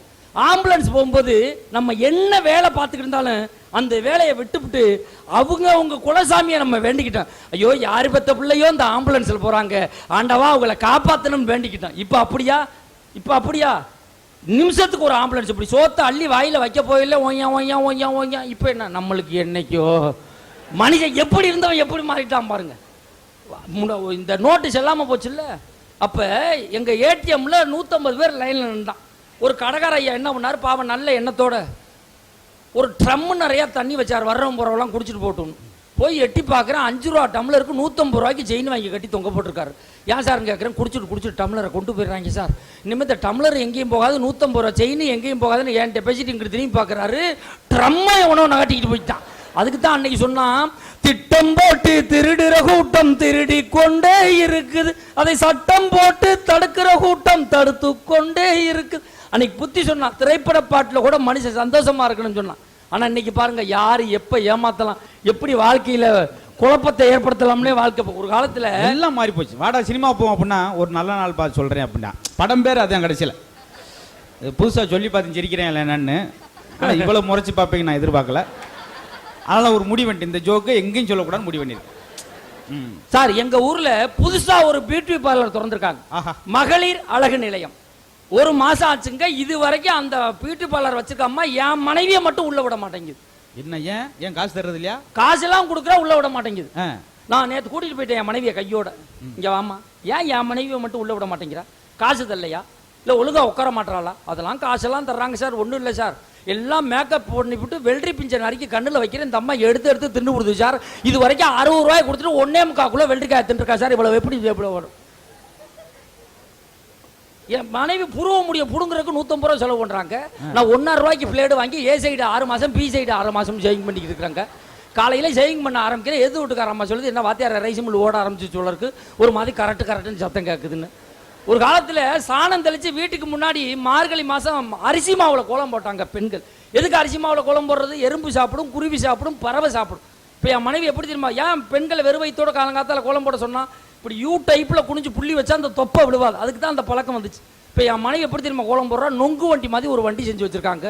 இந்த வண்டி நிறைய கோலமாவை கொட்டி விடிய காலம் 4 மணிக்கு வாசப்படியில் நின்றுக்கிட்டே உருட்டுறா. ஐயா, நான் பட்டிமன்றம் முடிச்சு தூக்க வரிசையில் போகிறேன். அவள் சொல்கிறா, எனக்கு குதுன்னு வருது, இதை உருட்டி விட்டு உள்ளே போங்க அப்படின்னா. நான் தூக்க வரிசையில் அந்த வண்டியை பிடிச்சி உருட்ட ஆரம்பிச்சவன் 4 வீடு தள்ளி உருட்டிட்டு போயிட்டேன். அந்த 4வது வீட்டக்கா சொல்லுது, வந்த வாத்தியாரே எங்கள் வீட்டில் 2 உருட்டிட்டு போகுது. என் வாழ்க்கை ஏதாவது சந்தோஷம் உண்டாங்க. சுகங்கிறது மனித வாழ்க்கையில் இருக்கணுமா இல்லையா? எங்கே போனாலும் பிள்ளை ஒரு காலத்தில் பிள்ளை பிறந்த அம்மான்னு பேசினா சந்தோஷப்பட்டாங்க. இப்பெல்லாம் அம்மான்னு பேசக்கூடாது, அம்மான்னு சொல்லவே கூடாதான்.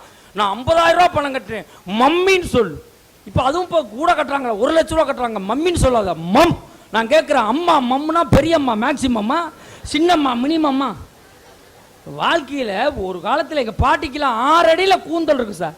அந்த கூந்தலை விளக்கிட்டு பார்த்தோம்னா இவ்வளோ உண்டு பூ எடுத்து வச்சிருப்பாங்க, மகாலட்சுமி மாதிரி இருக்கும். இப்போ என் பொண்டாட்டி ஒரு கூட பூ வச்சிருக்காங்க, பூவை விளக்கிட்டு பார்க்குறேன் எலிவாள் மாதிரி இவ்வளோ உண்டு இருக்குதுயா.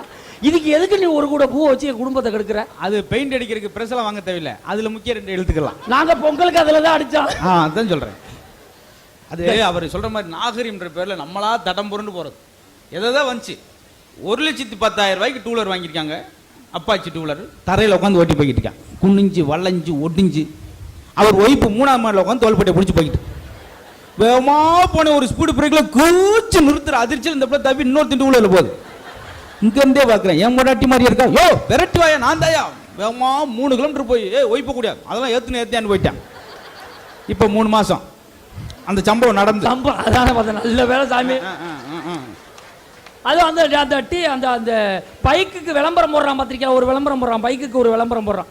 ஒருத்தன் சைக்கிளில் மனைவியை வச்சு ஓட்டிட்டு போறான், ஒருத்தன் புதுசா பைக் வாங்கி ஓட்டிட்டு வர்றான். இந்த புதுசா பைக் வாங்கினவன் இந்த சைக்கிளை மறிச்சு நிப்பாட்டிடுறான். இந்த சைக்கிளில் இருக்க போட்டாட்டி புருஷனையும் பார்க்குது, பைக்கையும் பார்க்குது, புருஷனையும் பார்க்குது, பைக்கையும் பார்க்குது. டப்புன்னு சைக்கிளை விட்டு இறங்கி இந்த பைக்கில் ஏறி போயிடுது. இதுல இருந்து என்ன சொல்ல வர்றாங்க, புதுசா பைக் வாங்கினா அடுத்த மனைவியை ஏற்றலாங்கிறாங்களா, இல்லை இந்த சைக்கிள் வச்சிருக்கவன் பொண்டாட்டியை வச்சுக்கிறப்படாதுங்கிறாங்களா?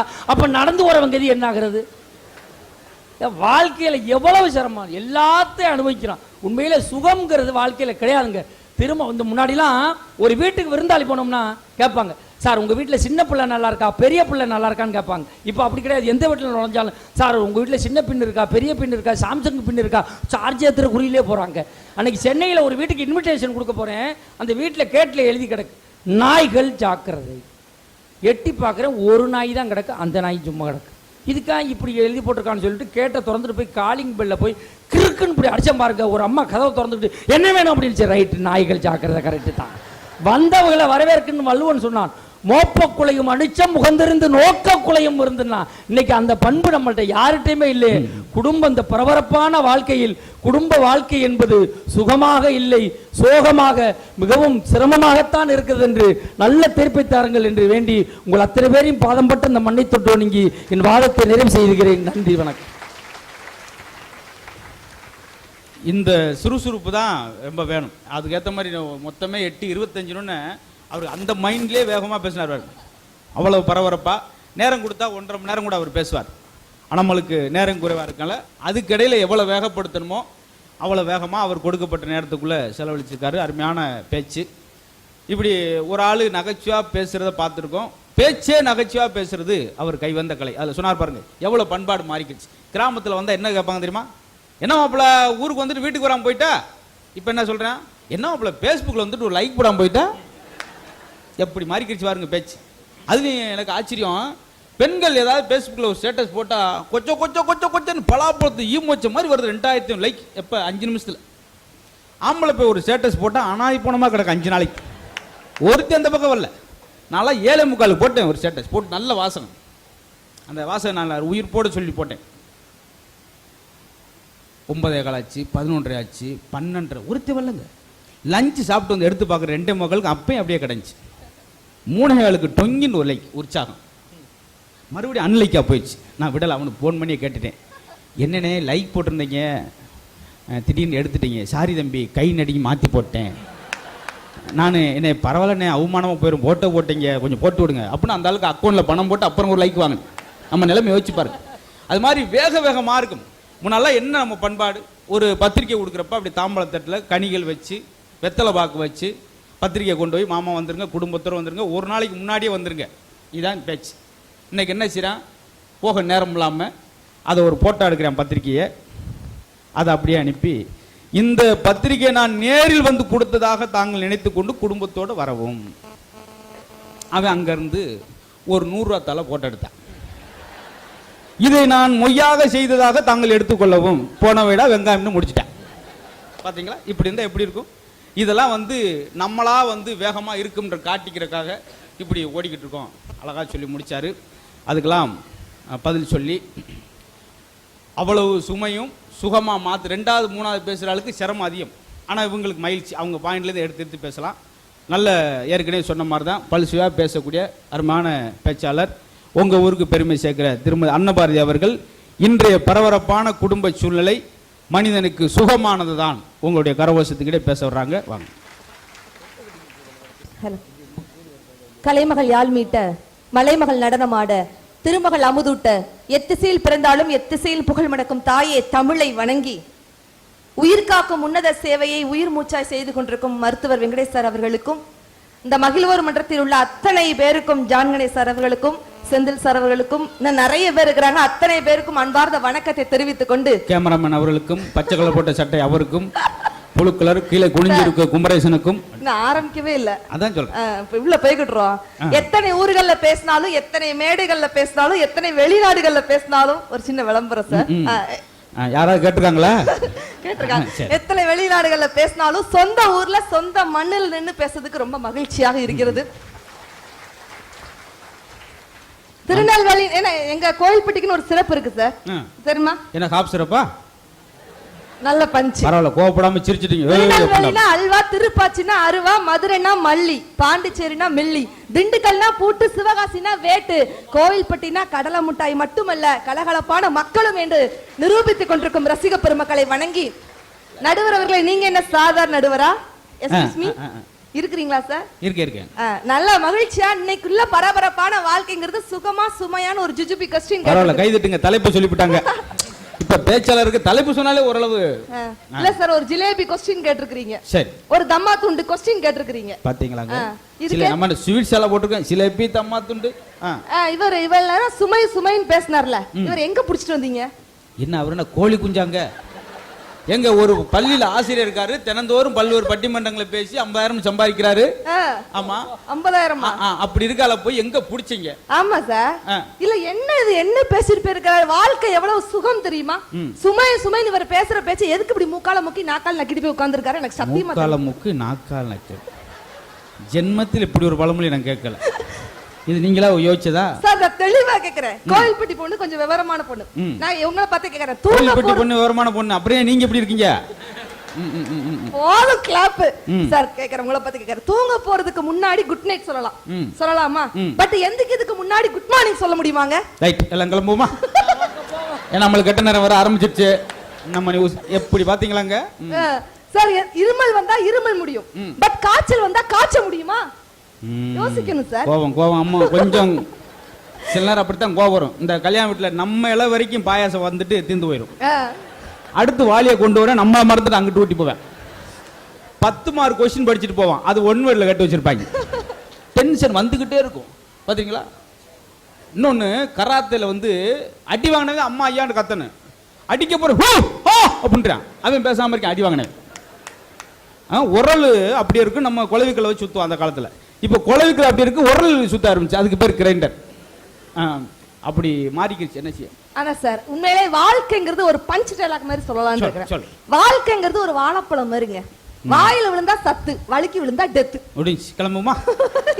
இதுக்கு மேல நீ சார் இதையும் தாண்டி நான் எல்லாரும் உட்கார்ந்து என்ன எழுதிட்டு இருந்தேன் தெரியுமா? முத எல்லாம் வந்து மகிழ்ச்சி உட்கார்ந்துருக்கப்ப டெத்து இப்படியா சார்?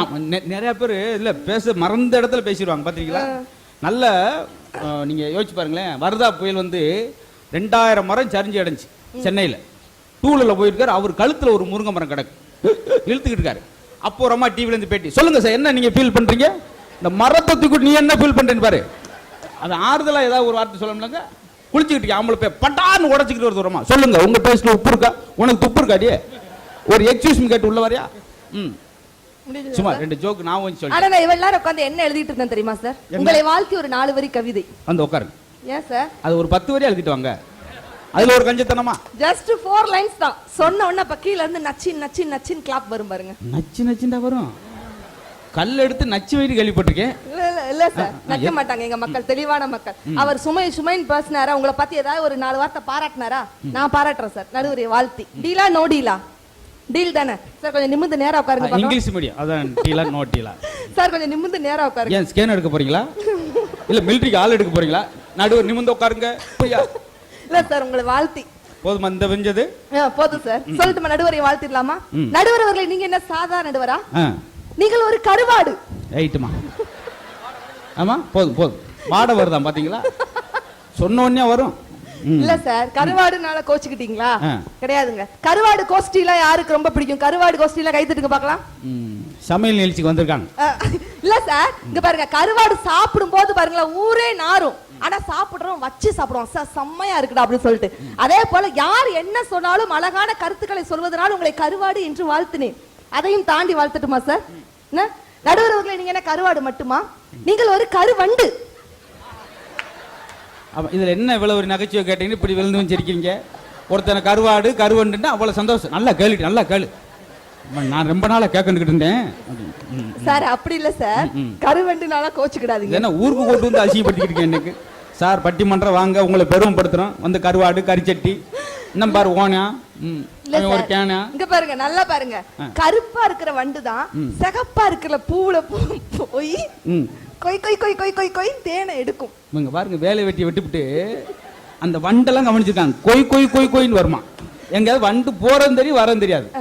அதே போல அப்படி தேன் போன்ற கருத்துக்களை எடுத்து கொடுப்பதனால் உங்களை கருவண்டு என்று வாழ்த்தினேன். போதும் சொல்றது கவலைப்படுத்திப்பீங்க. அப்புறம் கொய் கொய் கொய். இல்ல சார், நடுவர் அவர்களே கருவண்டு மட்டுமா? நீங்கள் ஒரு கரிச்சட்டி. ஆமா நீ பட்டிமன்றமே பேசாட்டியும் பரவாயில்லங்க, வந்து உட்காந்துரு. என்ன நீங்க வந்து ஜோக்ல அடித்த என்ன கேவலப்படுத்தி இருந்தாலே போதும், சந்தோஷிக்கல. ஆகா இல்ல சார், நல்லா ஒத்து பாருங்க. நடுவர் முகத்தை ஒத்து பாருங்க. தோசைகளை திருப்பி போட்ட மாதிரி இருக்கலாக்கா? கருப்பா இருக்க தோசைக்கல்ல தாங்க வெள்ளையா இருக்கிற மாவை ஊத்தி ஊத்தி எடுப்போம். அதே போல வெள்ளையான கருத்துக்களை சொல்வதனால் உங்களை கரிச்சட்டி என்று வாழ்த்தினேன். சரி, எப்ப பேச போறீங்க சார்? இந்த 3 நிமிஷம் தான் இருக்கு சார். வாழ்க்கைங்கிறது என்ன தெரியுமா? நேரா போய் ரைட் எடுத்தீங்கன்னா அங்க ஒரு தோல்வி வரும். ஓஹோ. அதையும் தாண்டி போயிட்டே இருந்தீங்கன்னா அங்க ஏமாற்றம்ங்கிற பெரிய சிக்னல் வரும். அதையும் தாண்டி ஒரு யூ டர்ன் அடிச்சு லைட் திரும்பி லெஃப்ட் திரும்பி போயிட்டே இருந்தீங்கன்னா அங்க கடன்கிற பெரிய பள்ளம் வரும். அந்த பள்ளத்துல விழுந்து மூக்கு மரலாம் பேந்து எந்திரிச்சு நிமிந்து நேரம் நடந்து போயிட்டு இருந்தீங்கன்னா அங்க போட்டி பொறாமங்கிற பெரிய ஸ்பீட் பிரேக்கர் இருக்கும். அதையும் தாண்டி நீங்க டாப் கியர் எடுத்து போயிட்டே இருந்தீங்கன்னா தான் அங்க வெற்றிங்கிற வீடு வரும். நம்ம வெற்றியை தொட்டுட்டோம் சந்தோஷப்பட்டு இருக்க நேரத்துல எமன் ஏரோப்ளேன்ல வந்து நிப்பான். இதுக்கு பேர் தான் வாழ்க்கை. ஆனா இந்த எதிரணியில சுமைன்னு பேசுற நடுவர்களை என்னால ஜீரணிக்கவே முடியல. என்னதான் கரப்பாம்பூச்சி காலை சுத்தி சுத்தி வந்தாலும் படபடன்னு அடிக்கிற பட்டாம்பூச்சி மேலதான் காதல் பிறக்கும். நாங்க சுகம்னு பேசுறோம்ல, நடுவர் அவர்களே சுகம்னு பேசுற நான் ஒரு பட்டாம்பூச்சி, சுமைன்னு பேசுற அவர் ஒரு கரப்பாம்பூச்சி. இன்னும் பூச்சில இருந்து வெளியே வரல, 30 நிமிஷம் ஆச்சு. அவங்கள எதுவும் சொல்லிக்கிட்டே இருக்கீங்க. அந்த பூச்சி சாப்பிடு வயசாச்சு, டக்குன்னு வாங்க சார். 70 நின்னுட்டு பொண்டாட்டி அது சமையல் சரியில்லை, அது சரியில்லை, இது சரியில்லை, அதிரசம் சேரல, பால் சேரல, ஏகப்பட்ட குற்றச்சாட்டு நடுவர்களே. உங்களை பார்த்து நான் கேட்கிறேன், யார் அழகு தெரியுமா? ஆண்கள் அழகா பெண்கள் அழகா? யார் அழகு? உண்மையிலேயே நான் சொல்ற பெண்ணாக இருந்து கொண்டாலும் பெண்களை காட்டிலும் ஆண்கள் தான் அழகு அழகு அழகுன்னு சொல்லுவேன். இன்னும் ஒரு ஆண்களுமே கை தட்ட மாட்டாங்க. இருக்கிறது ஆண்களா? எனக்கு ஒரு டவுட் இருக்கு சார். நான் எதுக்கு ஆண்கள் தான் அழகுன்னு சொல்ல? அவங்க கூட யோசிக்கிறாங்க, இந்த பிள்ளை சுய நினைவுல தான் பேசுதா, ஏதோ உளறுதா அப்படின்னு. தெளிவா பேச இல்ல கோயில்பட்டிக்காரங்க கொஞ்சம் விவரமானவங்க. அடுத்து சொல்லுவாங்க போகும்போது, இனிமேல் எங்க ஊர் பேர்லாம் நீங்க போடாங்க. சார் எதற்கு ஆண்கள் அழகுன்னு சொல்றேன் தெரியுமா? ஆண் சிங்கத்துக்கு தான் பிடரி மயிர் உண்டு, பெண் சிங்கத்துக்கு கிடையாது. அதனால ஆண்கள் தான் அழகு. ஆண் மயிலுக்கு தான் தோகை உண்டு, பெண் மயிலுக்கு கிடையாது. இப்ப எந்திரிச்சு காலைல காட்டுக்குள்ள கிளம்பிடுவீங்களோ? ஆமா சார். இங்க வா வா, என்ன பிடரி இருக்கா? ரைட் ரைட், நோட் எடுத்துக்கிறோம். நீ வா, என்ன சேவலா கோழியா? கோழி நான் கூப்பிடப்பட்டு பேசாம இரு. ஒருத்தரை விட்டு வைக்கல சார். ஆண் யானைக்கு தான் தந்தம் உண்டு, பெண் யானைக்கு கிடையாது. அவ்வளவுதான். யோசிச்சு பாருங்க சார். பெண்களை காட்டிலும் ஆண்கள் தான் அழகு அழகு. நம்பிக்கையோடு நீங்க கைத்தட்டலாம். ஆண்கள் அழகு அழகு அழகுன்னு சொல்லிட்டு பாருங்க சார். என்ன விஷயம்? அது உண்மைதான். நீங்க சில பெண்கள் சொல்லுவாங்க, என்னைய மாதிரி அழகு நீங்க பாத்திருக்கீங்களா? அப்படி சொல்றவள்கிட்ட ஒரு கேள்வி கேளுங்க, 3 கிலோமீட்டர் வேகத்துல ஓடி போயிரு அந்த பிள்ளை. எப்படி? ஒரே கேள்வி, நீ அழகாமா? எங்க உன் ஆதார் கார்டு போட்டோ காமிமா அப்படின்னுங்க. அவ்வளவுதான். கண்ணு கன்னியாமல இருக்கும், வாய் வத்தல குண்டுல இருக்கும், மூக்கு மூணாறுல இருக்கும். ஆக மொத்தம் நம்ம படம் அதுல இருக்காது. ஓடுறதுல மூஞ்ச பார்த்த மாதிரி இருக்கும், கொல கொல கொலன்னு. ஆனா பெண்களுக்கு எவ்வளவு சிறப்பு இருக்கு தெரியுமா சார்? பெண்கள் ஃபுல்லா அது சரியில்லை இது சரியில்லை, பெண்களாலே ஒரு சுமைதான ஒரு குற்றச்சாட்டு அவர் சுமத்திட்டு போயிருக்கிறாருங்க. ஆனா உண்மையில இந்த தேசத்துக்கு எவ்வளவு சிறப்பு இருக்கு தெரியுமா? உதாரணம் சொல்றேங்க, பூக்களுக்கு கூட பெண்கள் பேரை தான் வச்சிருக்கான். முல்லை, ரோஜா, மல்லி அப்படின்னு பூக்களுக்கு கூட பெண்கள் பேரை தான் வச்சிருக்கான். ஏன் ஆண்கள் பேர் வைக்கல? அது வாடிரும். நதிகளுக்கு கூட பெண்கள் பேர் தான் வச்சிருக்காங்க. கங்கா, யமுனா, சரஸ்வதி, காவேரி நதிகளுக்கு கூட பெண்கள் பேர் தான் வச்சிருக்காங்க. ஏன் ஆண்கள் பேர் வைக்கல? அது ஓடிரும். எங்க பறவைகளுக்கு கூட பெண்கள் பேர் தான் வச்சிருக்காங்க. கிளி, மைனா, குயில், மயில் பறவைகளுக்கு கூட எங்கள் பெண்கள் பேர் தான் வச்சிருக்காங்க. ஏன் ஆண்கள் பேர் வைக்கல? அது பறந்துரும். ஃபைனலா சொல்றேன், இந்த பூமிக்கு கூட பூமாதேவின் பெண்கள் பேர் தான் வச்சிருக்காங்க. ஏன் ஆண்கள் பேர் வைக்கல? அது பொளந்துரும். சரி விடுங்க விடுங்க சார். காலையில எந்திரிச்சு அழகா வீட்டையே மஞ்சள் தேய்ச்சி குளிச்சு வீட்டையே கோவிலாக மாற்றுவது ஆண்களா பெண்களா? ஆண்களா? எந்த வீட்லடா? இல்ல, அவன சுயநல விழுந்தா உட்காந்துருக்கான். இந்த பட்டிமன்றம் முடிஞ்சு வரும்போது எல்லாம் அவங்க வீடை தாண்டி தாண்டி வேற வீட்டை பத்தி கதை திட்ட போறான். கதத்தோடு லட்சுமி மகிழூர் மன்றம் போயிட்டு வந்தாரு, இப்படி வந்திருக்காரு. அப்படி இருக்கு நம்ம ஸ்பீச் இன்னைக்கு. கோயில்பட்டியில இப்படி ஒரு வீட்டுல அப்படிதான் பாக்குறாங்க போல. காலையில இருந்துச்சு வீட்டை அழகா வீட்டை கோவிலாக மாற்றுபவள் யாருங்க? பெண்கள். பக்தி என்று சொன்னாலே அது பெண்கள் தான். சரி, ஒத்துக்கிறோம். பக்தினா பெண்கள் ஏத்துக்கிறோம்.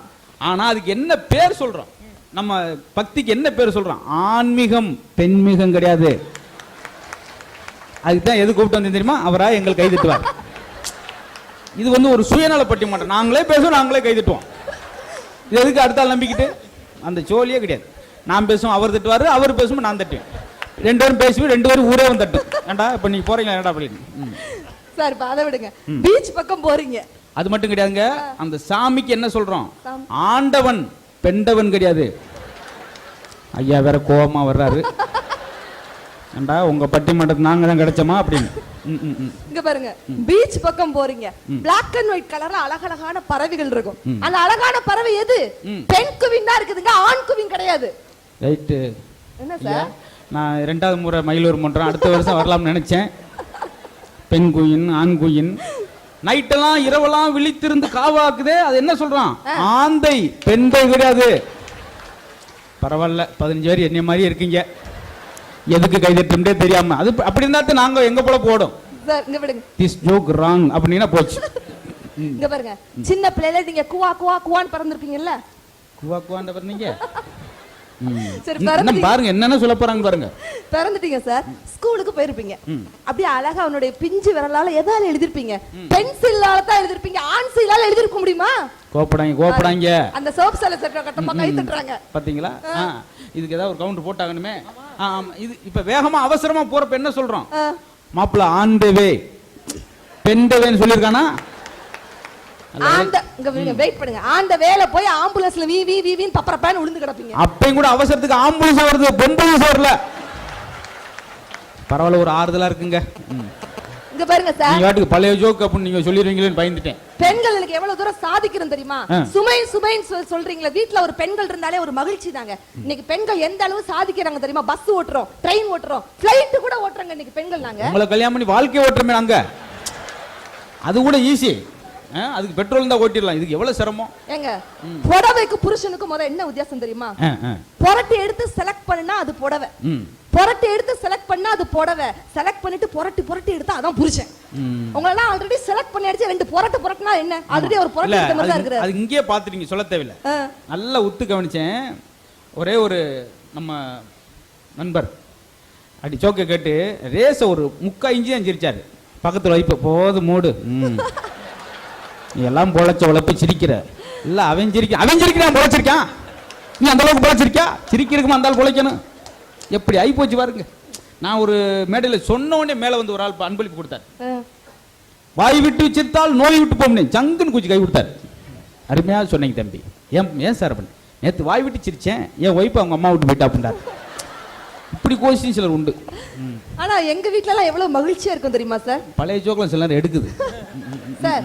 எங்க வீட்ல எவ்வளவு வாழ்க்கை சுகமா போயிட்டு இருக்கு தெரியுமா? காலையில தூங்கி எந்திரிச்ச உடனே எங்க மாமா என் முகத்துல தான் முழிப்பார்.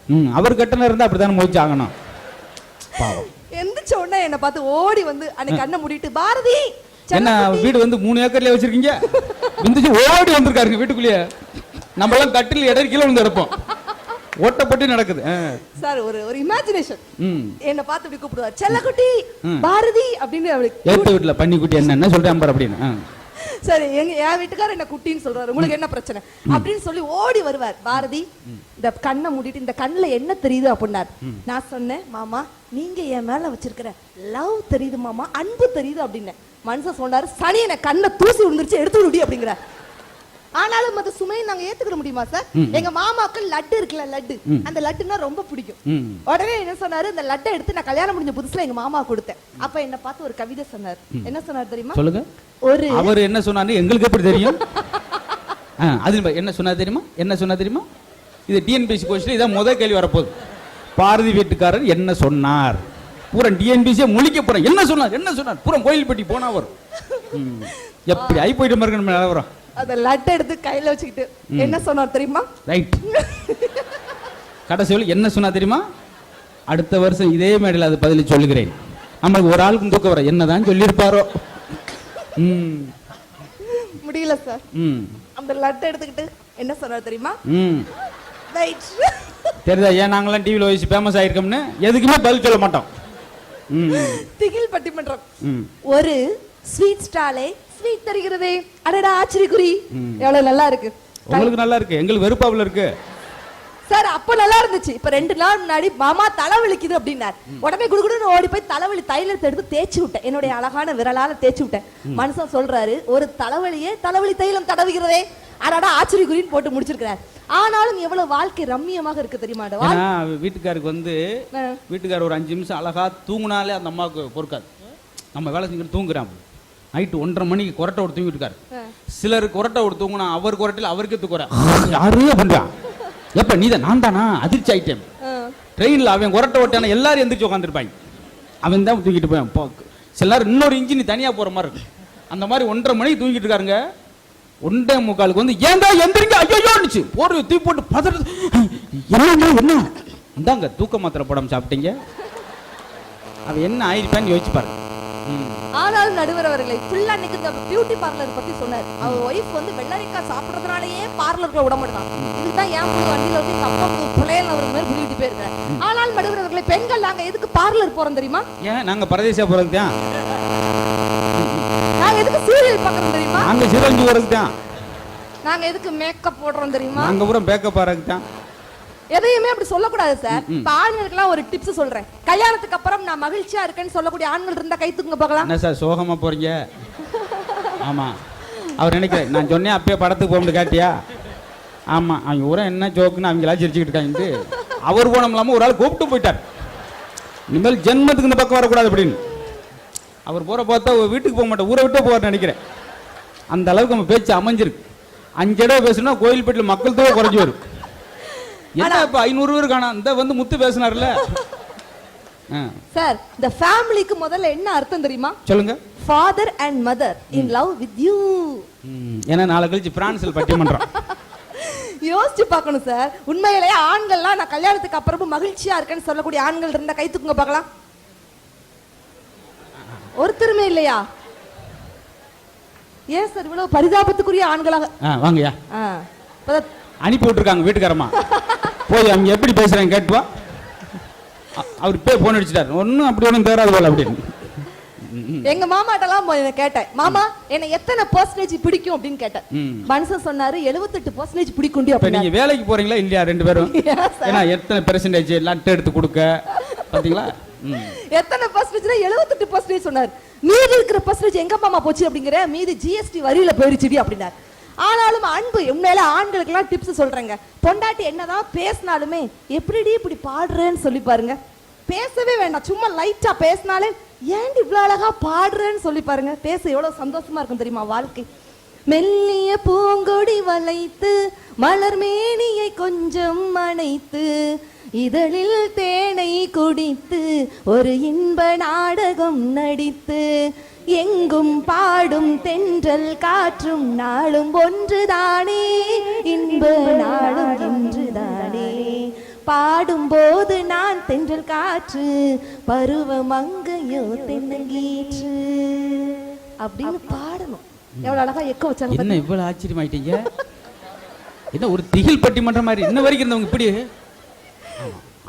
அவ்வளவு தூரம் மகிழ்ச்சி சார், மகிழ்ச்சி பூத்து குலுங்குகிறது. அது நீங்க உரைநடையிலே சொல்லியிருக்கலாம் அந்த பாட்டை. எவ்வளவு நல்லா இருக்கு தெரியுமா? நல்லா இருக்கு. எங்க கல்யாணம் முடிஞ்ச புதுசுல வாழ்க்கை வந்து உங்களுக்கு சுமையா தான் தெரியும், ஆனா எந்த அளவு ஒரு சுகம் தெரியுமா சார்? எங்க வீட்டுல எடுத்துக்கோங்களேன், கல்யாணம் முடிஞ்ச புதுசுல எங்க அத்தை என்ன பார்த்து என்ன சொன்னா தெரியுமா? எங்க அத்தை என்ன பார்த்து சொன்னா, எடி இங்க பாரு பார்த்து பக்குவமா இருந்துக்கோமா, புருஷன் ரொம்ப கோவக்கார கவனமா நடந்துக்கோ அப்படின்னாரு. ஐயோ என்னடா புருஷன் பெரிய கோவக்காரங்கள, எனக்கு ஒரே பயமா இருந்துச்சு சார். அதுவும் சாப்பாடு விஷயத்துல கரெக்டா இருப்பாமா, உப்பு உரப்பு கொஞ்சம் கம்மியா கூட இருந்துச்சுன்னா தூக்கி தூர போட்டுருவான்ருச்சு. எனக்கு திக்குன்னு பயமா இருந்துச்சு சார். கல்யாணம் முடிஞ்சு 2 நாள் தான், நல்லா கேளுங்க சார், எக்ஸ்கியூஸ் மீ, கல்யாணம் முடிஞ்சு 2 நாள் தான் இருக்குது. எங்க மாமாவுக்கு சாப்பாடு எடுத்து பரிமாறுங்க, இப்படிதான் பரிமாறினங்க. சாப்பாடு எடுத்து ஒரு கரண்டி தான் வச்சிருக்கிறேன், கடக்குன்னு ஒரு சத்தம், எனக்கு படக்குன்றுச்சு. என்ன ஆச்சுன்னு பார்த்தா திடுக்குன்னு ஒரு ஆள் வந்தாங்க. உங்களுக்கு யாருக்கு வெடுக்குன்னு இருக்கா? ஏன்னா இது ஒரு மர்மமான பட்டிமன்றம். வந்திருந்து பாக்குறோம், 10 கேள்வி வைக்கிறாங்க, திடுக்குன்னுச்சான் பட்டக்குன்னுச்சான். பக்கத்து வீட்டுல குடியிருக்காங்களா இல்லையா? இந்த பக்கத்து வீட்டு பாட்டி கூட வந்திருக்கிறாங்க, கூட்டு வந்திருக்கிறேன். கடக்குனுச்சுங்க, சாப்பாடு எடுத்து பரிமாறுக்க எனக்கு படக்குன்றுச்சு. ஐயோ ஏதோ இருக்குமோன்னு பயந்துட்டு போய் பக்கத்துல போய் நிக்கிறேன். சரி வேமா முடியும், எங்களுக்கு சடக்குன்னு இருக்கு. கேளுங்க சார், அந்த கடக்குன்னு என்ன இருந்துச்சு தெரியுமா? கல்லு. ஓஹோ. என்ன பார்த்த உடனே திக்குன்னு இருந்துச்சு. எங்க மாமா என்ன பார்த்து இங்க வாடான்னாரு. நான் திரும்பி பின்னாடி என் குழந்தை யாரும் நிக்கிறாங்களா அப்படின்னு திரும்பி பார்த்தா யாருமே இல்ல. செல்லமா என்னத்தான் வாடான்னு கூப்பிட்டுருக்காரு. ஒன்னத்தான் அப்படின்னாரு. நான் என்னத்தான் அப்படின்னு சொல்லிட்டு குடுகுடுன்னு ஓடி போனேன். அந்த கடாப்பல்ல அந்த கல்லு இருந்துச்சுல சார், குடுகுடுன்னு ஓடுறீங்களா? அவர் கொடுத்தாரா? அது கொடுத்தாருங்க. இந்த கடாப்பல்ல அந்த கல்லு இருந்துச்சுல, அந்த குட்டி கல் எடுத்து என்னுடைய உள்ளங்கையில வச்சாரு. என்ன சொன்னார் தெரியுமா? பாரதி, இந்த குட்டி கல்லெல்லாம் எடுத்து சேர்த்து வைமா, நாளைக்கு இதை வச்சு ஒரு சின்ன வீடு கட்டலாமே அப்படின்ட்டாருங்க. இப்ப எத்தனை சின்ன வீடு கட்டியிருக்கோம் தெரியுமா? 2 பேரும் சேர்த்து. இதாங்க கணவன் மனைவி உறவுங்கிறது. கணவன் மனைவி உறவு முதல்ல எப்படி இருக்குன்னு தெரியுமா? பாலும் நீரும் போல பீரும் மோரும் போல இருக்க வேண்டும். புரிஞ்சுச்சா சார்? எப்படி புரியும்? எப்படி புரியும்? யோசிக்கணும் சார். என்னதான் புருஷமார் பீர் அடிச்சுட்டு வந்தா பெண்கள் நம்ம மோர் அடிச்சு தெளிய வைக்கணும். ஓஹோ. அப்படி பாலும் நீரும் போலன்னா என்ன அர்த்தம் தெரியுமா? பால் பொங்கி வரும்போது பாருங்களேன், கொஞ்சம் தண்ணீரை விட்டு அடங்கி அப்படியே அழகா புஷ்ன்னு இப்படி அமுங்கிரும். அதே போல கணவன் பால் போல பொங்கி வரும்பொழுது மனைவி நீர் போல அதை ஆற்ற வேண்டும் என்பதற்காகத்தான் பாலும் நீரும் போல பீரும் மோரும் போல கொஞ்சம் யூத்தா இருக்கட்டும்னு சொன்னேன். கணவன் மனைவி உறவு வாழ்க்கையை சந்தோஷம் நம்ம கையிலே வச்சுக்கிட்டு சுமைன்னு சொன்னா என்ன நடுவர்களே? குடும்பத்துல ஒரு சின்ன குழந்தை பிறக்க, அந்த குழந்தை பிறந்த உடனே வாழ்க்கையில எந்த அளவு ஒரு மகிழ்ச்சி யோசிச்சு பாருங்க. நான் ஒரு பையன்கிட்ட சொன்னேன், டேய் என்கிட்ட நல்லா படிச்சவன் டாக்டரா இருக்கிறான், சுமாரா படிச்சவன் பஸ் கண்டக்டரா இருக்கான், இதுல இருந்து என்னடா தெரியுது அப்படின்னு. 2 பேருமே டிக்கெட் கொடுக்குற வேலையில இருக்காங்கன்னு தெரியுது டீச்சர் அப்படிங்கிறான். எதை சொன்னாலும் அழகான விஷயத்த சொல்றான் நடுவர்களே. அன்பும் அரணும் உடைத்தாயின் இல் வாழ்க்கை பண்பும் பயனும் அது என்று சொன்னானே வள்ளுவன். வாழ்க்கை தித்திப்பான வாழ்க்கை கையில் வைத்துக் கொண்டு கசப்பானது என்று சொன்னால் எப்படி நடுவர்களை சாத்தியமாகும்? ஒரே ஒரு விஷயத்தை மட்டும் நான் சொல்லி முடிச்சுக்கிட்டேன். ஒரு மனிதன் காட்டு வழியா போயிட்டு இருந்தானா, காட்டு வழியா போயிட்டு இருக்கும்போது ஒரு அழகான குயில் கூவுற சத்தம். அந்த குயில் கூவுற சத்தத்தை கேட்ட உடனே அந்த அந்த இசையில மயங்கி அந்த மனிதனுக்கு அந்த குயிலை பார்த்து சொன்னான, இவ்வளவு அழகா குயில் பாடுறியே, ஷே இவ்வளவு அழகா குயில் பாடுறியே, ஆனா நீ கருப்பா மட்டும் இல்லைன்னா ஒரு ரேஞ்சே தனி அப்படின்னா. கொஞ்ச தூரம் தான் நடந்து போயிட்டே இருக்கனா ஒரு அழகான ரோஜா பூ சிரித்த மாதிரி இருந்துச்சுன்னா, அந்த ரோஜா பூ பார்த்த உடனே சொன்னானா, சே ரோஜா இவ்வளவு அழகா இருக்கிறியே, ஆனா அந்த முள்ளு குத்துற முள்ளு மட்டும் இல்ல, நீ ஒரு ரேஞ்சே தனி அப்படின்னானா. இன்னும் கொஞ்சம் தூரம் போயிட்டே இருக்கிறானா மிகப்பெரிய கடல், அந்த ஆர்ப்பரிக்கும் கடல் அலைய பார்த்து சொன்னானா, சே கடல் இவ்வளவு அழகா இருக்கிறியே, அதுவும் அந்த அலை அவ்வளவு அழகா இருக்கு. ஆனா நீ உப்பு கறிக்கலன்னு வச்சுக்கோயேன், ஒரு ரேஞ்சே தனி அப்படின்னு சொன்னானா. இப்போ அந்த குயில், ரோஜா, கடல் மூணும் சேர்ந்து மனிதனை பார்த்து சொல்லிச்சா, மனிதனே நீ எவ்வளவு அழகா இருக்க தெரியுமா, 6 அறிவு உனக்கு இருக்குது, நீ எவ்வளவு சூப்பரா இருக்க தெரியுமா, ஆனா குறைகளை கண்டறியும் குணம் மட்டும் இல்லைன்னா ஒரு ரேஞ்சே தனி என்று சொல்லிச்சாம்.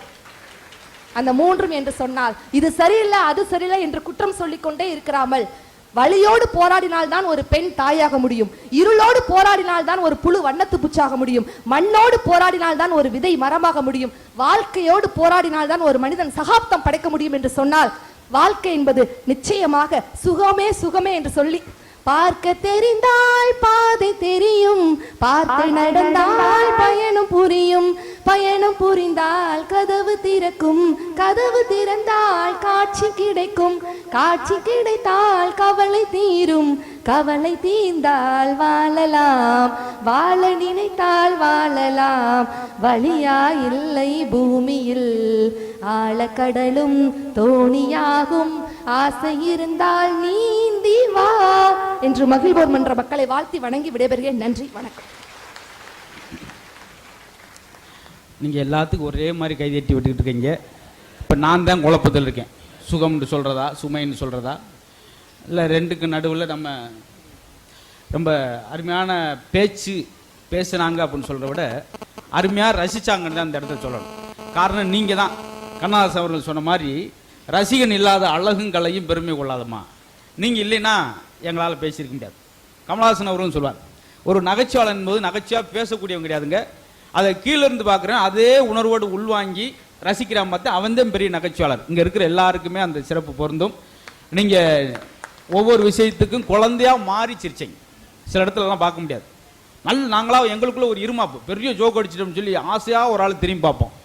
அந்த நேரம் அவர் சிரிச்ச மாதிரி இருந்தால் அடுத்த ஜோக் வரும். ஜோக் அடிச்சிட்டு திரும்பி பார்த்தா அவர் இது ஒரு ஜோக்குன்னு இதை மதுரையிலேருந்து இட்டு வந்திருக்கேன் அப்படின்னு நம்ம அடுத்து வருமா? வரவே வராது. அதில் சிரிப்புக்கு இலக்கணம் கிடையாது. எங்கேயாவது இப்படி தான் சிரிக்கின்ற அந்த இலக்கணம் இல்லாமல் சிரிச்சைங்க.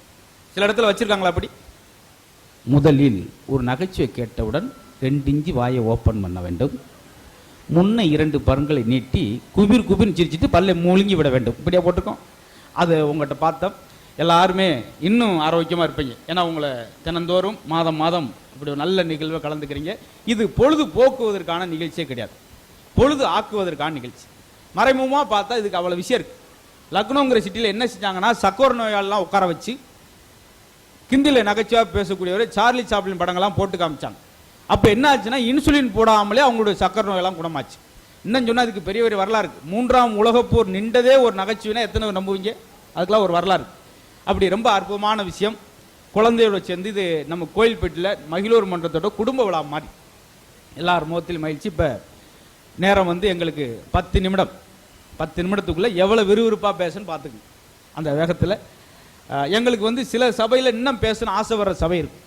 அது இந்த மாதிரி யாராவது ஒரு ஆள்கிட்டாவது கல்லங்க உடனுச்சா கிடையாது, விழுந்து விழுந்து. நான்லாம் ஒரு இடத்துல ஒரு ஜோக்கு, ஒரு மேடைக்கு போய் முதல் ஜோக் அடிச்சோடனே பக்கத்தில் நிற்காம சிரிச்சுட்டே இருந்தான். பக்கத்தில் சொல்லியா நிறுத்து நிறுத்து நிறுத்தினா அடுத்த ஜோக்கு சொல்லிடுவான்டா, பேசாமறா அப்படின்னு. இது மாதிரி கோஷியும் பார்த்துருக்கேன். இங்கே அப்படி கிடையாது. ரொம்ப எங்களுக்கு ரொம்ப பிடிச்சமான, ஏன்னா அந்த இதே மேடைலாம் இப்போ கல்யாண மேடைக்கெலாம் நாங்கள் போகிறதில்ல. இல்லைங்க கல்யாண மேடைலாம் பேச்சு கேட்க மாட்டாங்க, அவர் ஏன் பேச்சா கேட்க மாட்டார் வாங்க அப்படின்னு. பொண்ணு மாப்பிள்ளை பின்னாடி உட்காந்துருப்பாங்க, எப்படி எங்களை ஓரம் நின்று பேச விடுவாங்க. அந்த கூட்டத்துக்குள்ளே பேசணும். இந்த கிஃப்ட் கொடுக்கணும்லாம் வரிசையாக இடைஞ்சலாக இருக்குன்னு வந்துக்கிட்டே இருப்பாங்க. என்னை கொஞ்சம் தள்ளி நிற்க சொல்லுவாங்க, இடைஞ்சல இப்படி நில்லுங்க அப்படி. அப்புறம் போட்டோ எனக்கு மறைக்க இந்த இப்படி போங்க அப்படின்பார். வீடியோ எடுக்கிறவர் எனக்கு மறைக்க அந்த கடைசிக்கு போங்கன்பார். ஓரத்தில் பேசிக்கிட்டு இருக்காரு, ஒரு கிளை வச்சு தம்பி அந்த ரூம் சும்மா இருக்கு அதுக்குள்ளே பேசு அப்படின்னு. அவர் தனி பேச்சுன்னு விடவும் தனியாக தான் பேசிக்கிட்டே இருப்பாங்க இவ்வளோ. இது மாதிரி விரட்டி வர சபையில் உங்களுடைய எனர்ஜி லெவல், அந்த உற்சாக ஊற்றுன்றமே வந்து உட்காரும் போது 6:30 மணிக்கு என்ன உற்சாகத்தில் இருந்தீங்களோ அது இன்ன வரைக்கும் இம்மையில கூட குறையல. சில இடத்துல பாருங்களேன், எங்கள் முன்னுக்கு அப்படி வந்து உட்காருப்பாங்க. பட்டிமன்றமா நகைச்சுவா இருக்கும் போலயே அப்படி இப்படி உட்காருவார். தொடங்கி 10 நிமிஷத்தில் அப்படியே சுருங்கி சேருக்குள்ளேயே படுத்துருவார். அவர் குரட்டையா என் பட்டிமன்றமானு தெரியாது. இங்கே அப்படி இல்லை. 6:30 மணிக்கு ஆரம்பிச்சா அதே சுறுசுறுப்பு. டிராஃபிக் போலீஸ்லாம் வந்தனால சொல்கிறேன். 6:30 மணிக்கெலாம் டியூட்டிக்கு வர்றப்ப அவங்களும் 8:30 மணிக்கெலாம் ஒரு 15 இட்லி சாப்பிட்டு நல்லா கம்பீரமாக அந்த கூண்டில் இருப்பார். 8:30 மணிக்கு அவர் டியூட்டியை பாருங்கள், போட்டும் போட்டேன் அவன் யாரையா டபுள் 2 வண்டி அடியா பச்சைக்கால சட்டை. இது 8:30 மணிக்கு. ஒரு 11:30 பாருங்களேன், எல்லாரையும் சமாளிச்சு டயர்டாயிடுவார். ஓங்க யாரு ஓடா ஒரு 1.25 விரல் மட்டும் தான் ஆடும். 3.25 கூண்டு தனியாக இருக்கும். என்கிட்ட மோய் தொலைங்கிற சனியம் பிடிச்சிங்களா அப்படின்னு. ஏன்னா அவருக்கும் ஒரு பொறுமை வேணும்ல. என்னென்ன கேள்வி கேட்கக்கூடாது அத்தனை வந்து கேட்குறது இருக்கும். இது மாதிரி உங்களுடைய உற்சாகம் தான் எங்களை பேச வச்சுச்சு. அருமையான சபை. இந்த 2018 நாங்கள் பார்த்த முழுக்க நல்ல ரசனைக்குள்ள மனிதர்களை சந்திச்ச இடம். சில இடங்களில் மனிதர்களை சந்திச்சிருக்கோம். இங்கே தான் நல்ல இதயங்களை செஞ்சுருக்கோம். ஏன்னா ஒரு ஆளை கேட்டு இந்த லயன்ஸ் கிளப் ரோட்டரி கிளப்லாம் நாங்கள் பேச ஏன் பயப்படுறோம்னா, முன்னுக்கு கோட் சூட் போட்டு அப்படி இறுக்கி இப்படி உட்காந்துருப்பார். ஏன்னா அந்த டையில் திரும்ப கூட முடியாது, அப்படி உட்காந்துருப்பார். நாங்கள் என்னென்னமோ ஜோக் அடிச்ச ஒரு இடத்துல 45 ஜோக்கு திணற வேர்த்திருச்சு. அப்புறம் சர்க்கஸ் குங்கு தான் நான் பண்ணலை, என்னென்னமோ பண்ணுறேன். அவர் ரெஸ்பான்ஸ் அப்படின்னாரு, ஐயா அது என்ன கோலாட்டத்துக்காக வந்திருக்கோம், சும்மா கையத்தான் தட்டினா என்ன, அப்படி சிரிக்கிறக்கே ரொம்ப சிரமப்படுவாங்க பார்த்துருக்கீங்களா. சில அம்மாக்கெல்லாம் பாருங்களேன், டாக்டர்கிட்ட போனோன்னா டாக்டரே சொல்லுவார், பல் வலிக்குதாம்மா, எங்க பல்ல காட்டு, இங்க ஒரு அடுத்த ஆள்கிட்ட பல்ல காட்டுற காலம் எங்க பரம்பரைக்கே கிடையாது. அப்புறம் எப்படிமா பல்ல பிடுங்குவா, பல் டாக்டரே பல்ல காட்டாத அம்மாக்கெல்லாம் உண்டு. ஆனால் இங்கே பொதுவாக பெண்கள் சிரிச்சா நாங்கள் மகிழ்ச்சி அடைவோம். ஏன் அப்படின்னா, ஒரு நாளைக்கு 15 சீரியல் பார்த்து தேம்பி அழுகிற கோஷ்டி அவங்க தான். அவங்களுக்கு சிரிப்புனா என்னண்டே கிடையாது, தெரியவே தெரியாது. காலைல 9:30 மணிக்கு மூக்க சிந்துச்சுன்னு வச்சுக்க, ஐயோ தெய்வ மகள் என்ன ஆக போறாளோ. ஒரு தெருவில் 15 பேர் அழுதுகிட்டு இருந்துச்சு. ஐயோ மாமனார் இப்படி போயிட்டாரு, பாவம் யாருன்னு நினைக்கிறேன். சீரியலில் வர்ற ஒரு பொண்ணோட மாமனார் செத்து போயிட்டார். உண்மையான மாமனார் கஞ்சிக்கலாம் தெருவில் எடுக்கார், அவரை பற்றி கவலை கிடையாது. அதான் நான் எல்லா மேடையும் சொல்றது, பெண்களுக்கு பொன் நகையை விட புன்னகை தான் அழகு. சிலலாம் இந்த இடத்துல ஏன் கேட்பூட்டினா நீங்கள் கை திட்டு விட்டுருக்கா பரவாயில்ல, அதெல்லாம் நான் பார்த்தா எல்லா மேடையிலும் பேச முடியுமா, அப்படி ஒத்து கவனிச்சேன். என்னைய மாதிரி நீங்கள் வெறிச்சு பார்த்தேன், அப்படியா பொன்னகை புன்னகை எதை பேசுகிறேன் பாவம் அப்படின்னு இப்படி பார்த்தா இப்படி இருக்கும். அதனால பெண்களுக்கு பொன்னகை விட புன்னகை தான் அழகு. சிலலாம் 50 நகை ஓட்டு வாசலை உட்காந்து பார்க்குற மாதிரி வாங்க வாமா பா நீயோ மோகறீங்க அப்படி. ஆனால் சிலர்லாம் நகையே போட தெரியல, லேசாக சிரிச்சா போதும், வாங்க மாமா 15 ரூபா. எல்லா இடத்துலையுமே அவங்க 2 பேரும் இப்போ ஆஸ்பத்திரிக்கு போகிறோம், இவ்வளோ ஒரு மீசியை வச்சுட்டு ஊசியை வச்சு டாக்டர் இருக்காரு, ஏய் சரியா வேல்சாமி நான் தான் சார் உட்காரு இந்த ஊசி, ஐயோ அதே நர்ஸு யாருங்க மிஸ்டர் வேலு, நான் தான் என்னாச்சு உங்களுக்கு, சும்மா ஒன்றும் இல்லை உங்களை பார்க்கலாம் வந்தேன். சொல்கிறேன், ஒரு இந்த இடமே ஜெயிச்சிருக்குன்னா குழந்தைகளோட வந்து ஒரு குடும்ப விழாவா பார்த்துருக்கீங்களா. நீங்கள் நல்ல சுகத்தை அனுபவிக்கணும், மகிழ்ச்சி அனுபவிக்கணும்னா குழந்தைகிட்ட ஒரு 10 நிமிஷம் நேரம் ஒதுக்கி பாருங்கள். இன்னைக்கு ஸ்கூலில் என்ன நினச்சி உன் ஃப்ரெண்டு என்ன சொன்னா, அதுக்கு மழலை சொல்ல தத்தி சொல்கிறதே ஒரு அழகு, அவ்வளோ அழகாக இருக்கு. நான் இவ்வளோ பேசினாலும் எனக்கு பொழுதுபோக்கே என் பாப்பா பேசுகிறது அவ்வளோ அழகாக பேசு. டாடி நான் வந்து இது சோசியலில் நான் 100க்கு 100 டாடி வெரி குட் அப்படின்னா, ஐயா ஏப்ரல் ஃபுல் ஏமாந்தியா அப்படின்னு போகுது பார்த்தியா. இதெல்லாம் குட்டி குட்டியாக நினச்சி பார்க்கணும். எல்லார் வீட்டிலும் எல்லா குழந்தையும் ஏதாவது ஒரு சேட்டை செய்யும். 40 வயசுக்காரு 4 வயசு பேட்டை பேசி தப்பிக்க முடியாது. பார்த்தீங்களா, பாட்டிகிட்ட கேட்குறேன், என் பாட்டி என் மேலே பாசமாக இருக்க, நாளைக்கு நீ தாண்டா கொல்லி ஓடணும். ஐயோ நாளைக்கு என்ன பள்ளிக்கூடம் பாட்டி அப்படி, ஏண்டா நாளைக்குன்னு 7:30க்குன்னா 5 மணிக்காடா போக போகிறேன், ஏண்டா இப்படி பாட்டியை கிண்டல் பண்ணுறிய, நாளைக்கு பாட்டி செத்து அழுவாடா, அதில் அழுவேன் பாட்டி, எங்கே அழுது காமி, எங்கே நீ செத்து காமி அப்படின்டா. அதுக்கும் ஒரு ஆள் டம்மா கொடுக்க முடியும். இதெல்லாம் ரசிக்கிற மொழியை கோவப்படக்கூடாது. வாத்தியாருக்கும் மாணவருக்கும் எப்போ மகிழ்ச்சி கூடணும்னா, அவன் ஒன்று செஞ்சுட்டானே எனக்கு முடக்கா பண்ணிட்டேன்னு கோவப்படக்கூடாது. அது ஒரு காலம். என்ன இப்படி தப்பாக எழுதிட்டேன்னு சொல்லக்கூடாது.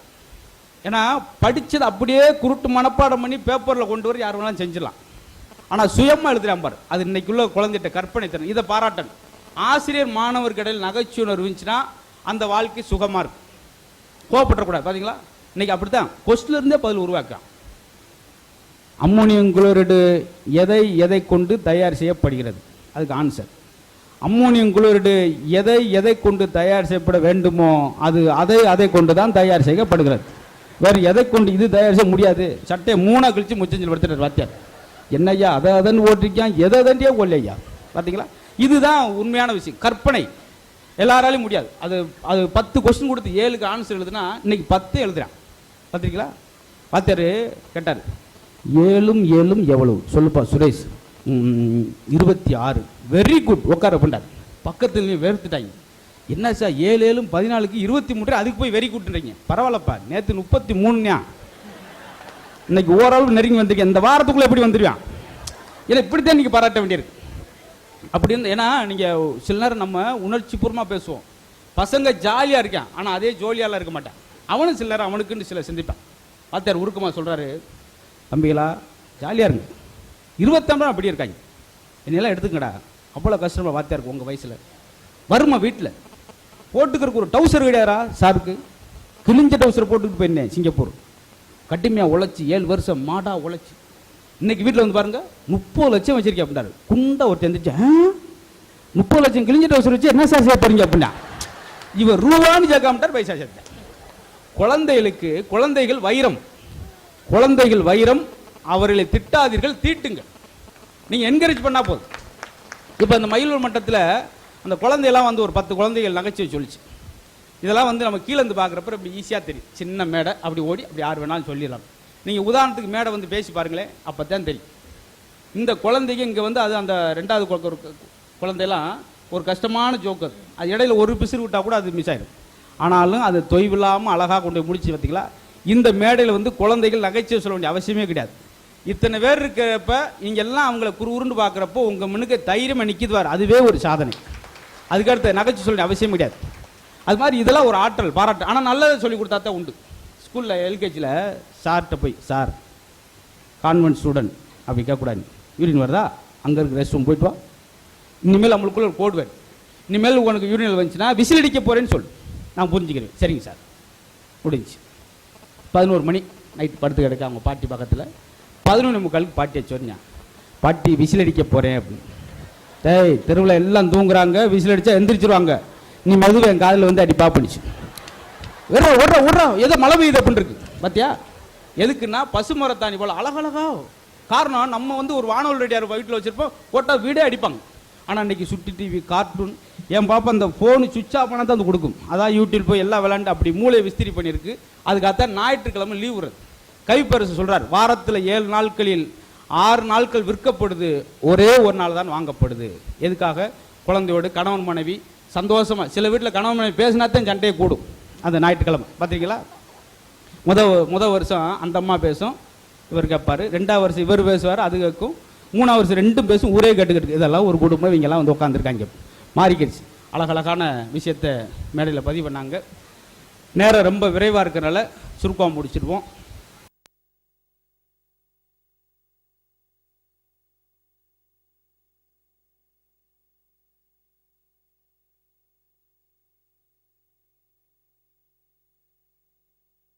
நாம் இன்னைக்கு வசதியாக இருந்தால் கூட நரகத்தில் இருக்கும். பார்த்தீங்களா? நேர்களை சொன்னதான் எல்லாத்துக்கும் மிஷின். பார்த்தீங்களா? இந்த சேல்ஸ் ரெப்ரசன்டேட்டிவ் வருவார், மேடம் ஏன் நீங்கள் ரொம்ப சிரமப்படுறீங்க, உங்கள் வேலைப்பொருள்லாம் குறைக்கிறதுக்கு நாங்கள் ஒரு மிஷின், ஒரு சுவிட்சு போட்டிங்கன்னா அதே அடுப்பற்ற வைக்கும். இது என்ன கூத்து, கொஞ்சம் பார்த்து. இன்னொரு சுவிட்சு போட்டிங்கன்னா அதே சமைக்கும், இன்னொரு சுவிட்சு போட்டிங்கன்னா அதே சாப்பாடு கொட்டி விடும், இன்னொரு சுவிட்சு போட்டிங்கன்னா அதே ஊட்டி விடும். ஆமாம், இத்தனை சுவிட்சு எவ போடுறது, அது கூட சோம்பேறித்தனம். ஆனால் ஆரோக்கியம் எங்கள் தாத்தா சொன்னார், நிம்மதியாக இருந்து 110 வயசு 120 வயசு எங்கள் பாட்டி உண்மையிலே சாகும்போது 120 வயசு. எப்படி? மெஷினே கிடையாது, மெஷினே கிடையாது, பூராமே மேனுவல் ஒர்க்கு. அம்மில் அரைக்குது, சுடலை உரைக்குது. எங்கள் தாத்தா சொல்லுவாருங்க, ஆரோக்கியத்துக்கு 10 பேராசிரியர் சொன்னால் கூட புரியாத ஒரே ஒரு சொன்னார், முத்து உன் சாப்பாடு எந்த அளவுக்கு ஆயில் அதிகமாக இருக்கோ அந்த அளவுக்கு உன் ஆயில் கம்மியாக போயிரும்னார். முடிஞ்சு வச்சா ஒரே வரியில். உன் ஆவி ரொம்ப நாளைக்கு இந்த பூமியில் இருக்குன்னா புட்டு இடியாப்பம் இட்லி இப்படி ஆவியில் வெந்ததை சாப்பிடு, ஓ ஆவி ரொம்ப நாளைக்கு ஆரோக்கியத்துக்கு. அவ்வளோ படுத்தா 10 நிமிஷம் தூக்கம் வரும். கவிப்பேர் சொல்றார், யார் ஒருத்தர் உடனே தூங்குறானா அவனுக்கு தான் ஆரோக்கியமான உடம்பு. காலை பொழுது யாருக்கெல்லாம் மலச்சிக்கல்லாமல் விடுகிறதோ, அதே போல மாலை பொழுது யாருக்கெல்லாம் மனச்சிக்கல்லாமல் முடிகிறதோ அவன் தான் ஆரோக்கியமான மனுஷன் அப்படின்றார். நீங்கள் வீட்டுக்குள்ளே போகும்போது சுகமான வாழ்க்கையை அனுபவிக்க நினைக்கிறவங்களுக்கு, வீட்டுக்குள்ளே போகும்போது எப்படி வாசலை செருப்பை கழட்டி வச்சுட்டு போகிறீங்களோ அதே போல் அன்றாட வெறுப்பை வெளியே கழட்டி வச்சுட்டு போனால் மட்டும்தான் நீங்கள் உள்ள குடும்பமாக இருக்க முடியும். இல்லைன்னா தமிழ்நாடாக இருக்காது, காஷ்மீராக இருக்கும். எனி டைம் அடித்து சண்டை போட்டுக்கிட்டே இருக்கு. விட்டு கொடுத்தா மட்டும் போதுங்க, விட்டும் கொடுக்கணும். நகைச்சுவை.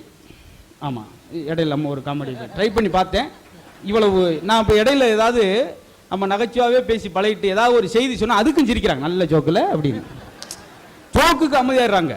அதனால எதுவும் இடையில சொல்லவும் பயமா இருக்கு. இந்த மாதிரி இவ்வளவு பேரும் வந்திருக்கீங்கன்னா அத்தனை பேருக்கு நேரம் வந்து ரொம்ப போக்குவரக்கான நிகழ்ச்சி ஆரம்பத்தில் சொன்னோம். காரணம் நீங்கள் யோசிச்சு பாருங்களேன், எங்கே கூட்டம் வருதுன்னா ஒரு கருத்தரங்கம் வரப்போகிறது கிடையாது. அதே போல் நல்ல ஒரு சொல்லரங்கம், சிந்தனை அரங்கம்னா நகைச்சுவை. எனக்கெல்லாம் எங்கே கூப்பிட்டா சந்தோஷம், முதியோர் இல்லத்துக்கு கூப்பிட்டா உடனே போயிடும். நான் 2 மணி நேரம் பேசினாலும் சரி, அந்த 300 பேரும் குடு என்னையவே பார்ப்பாங்க.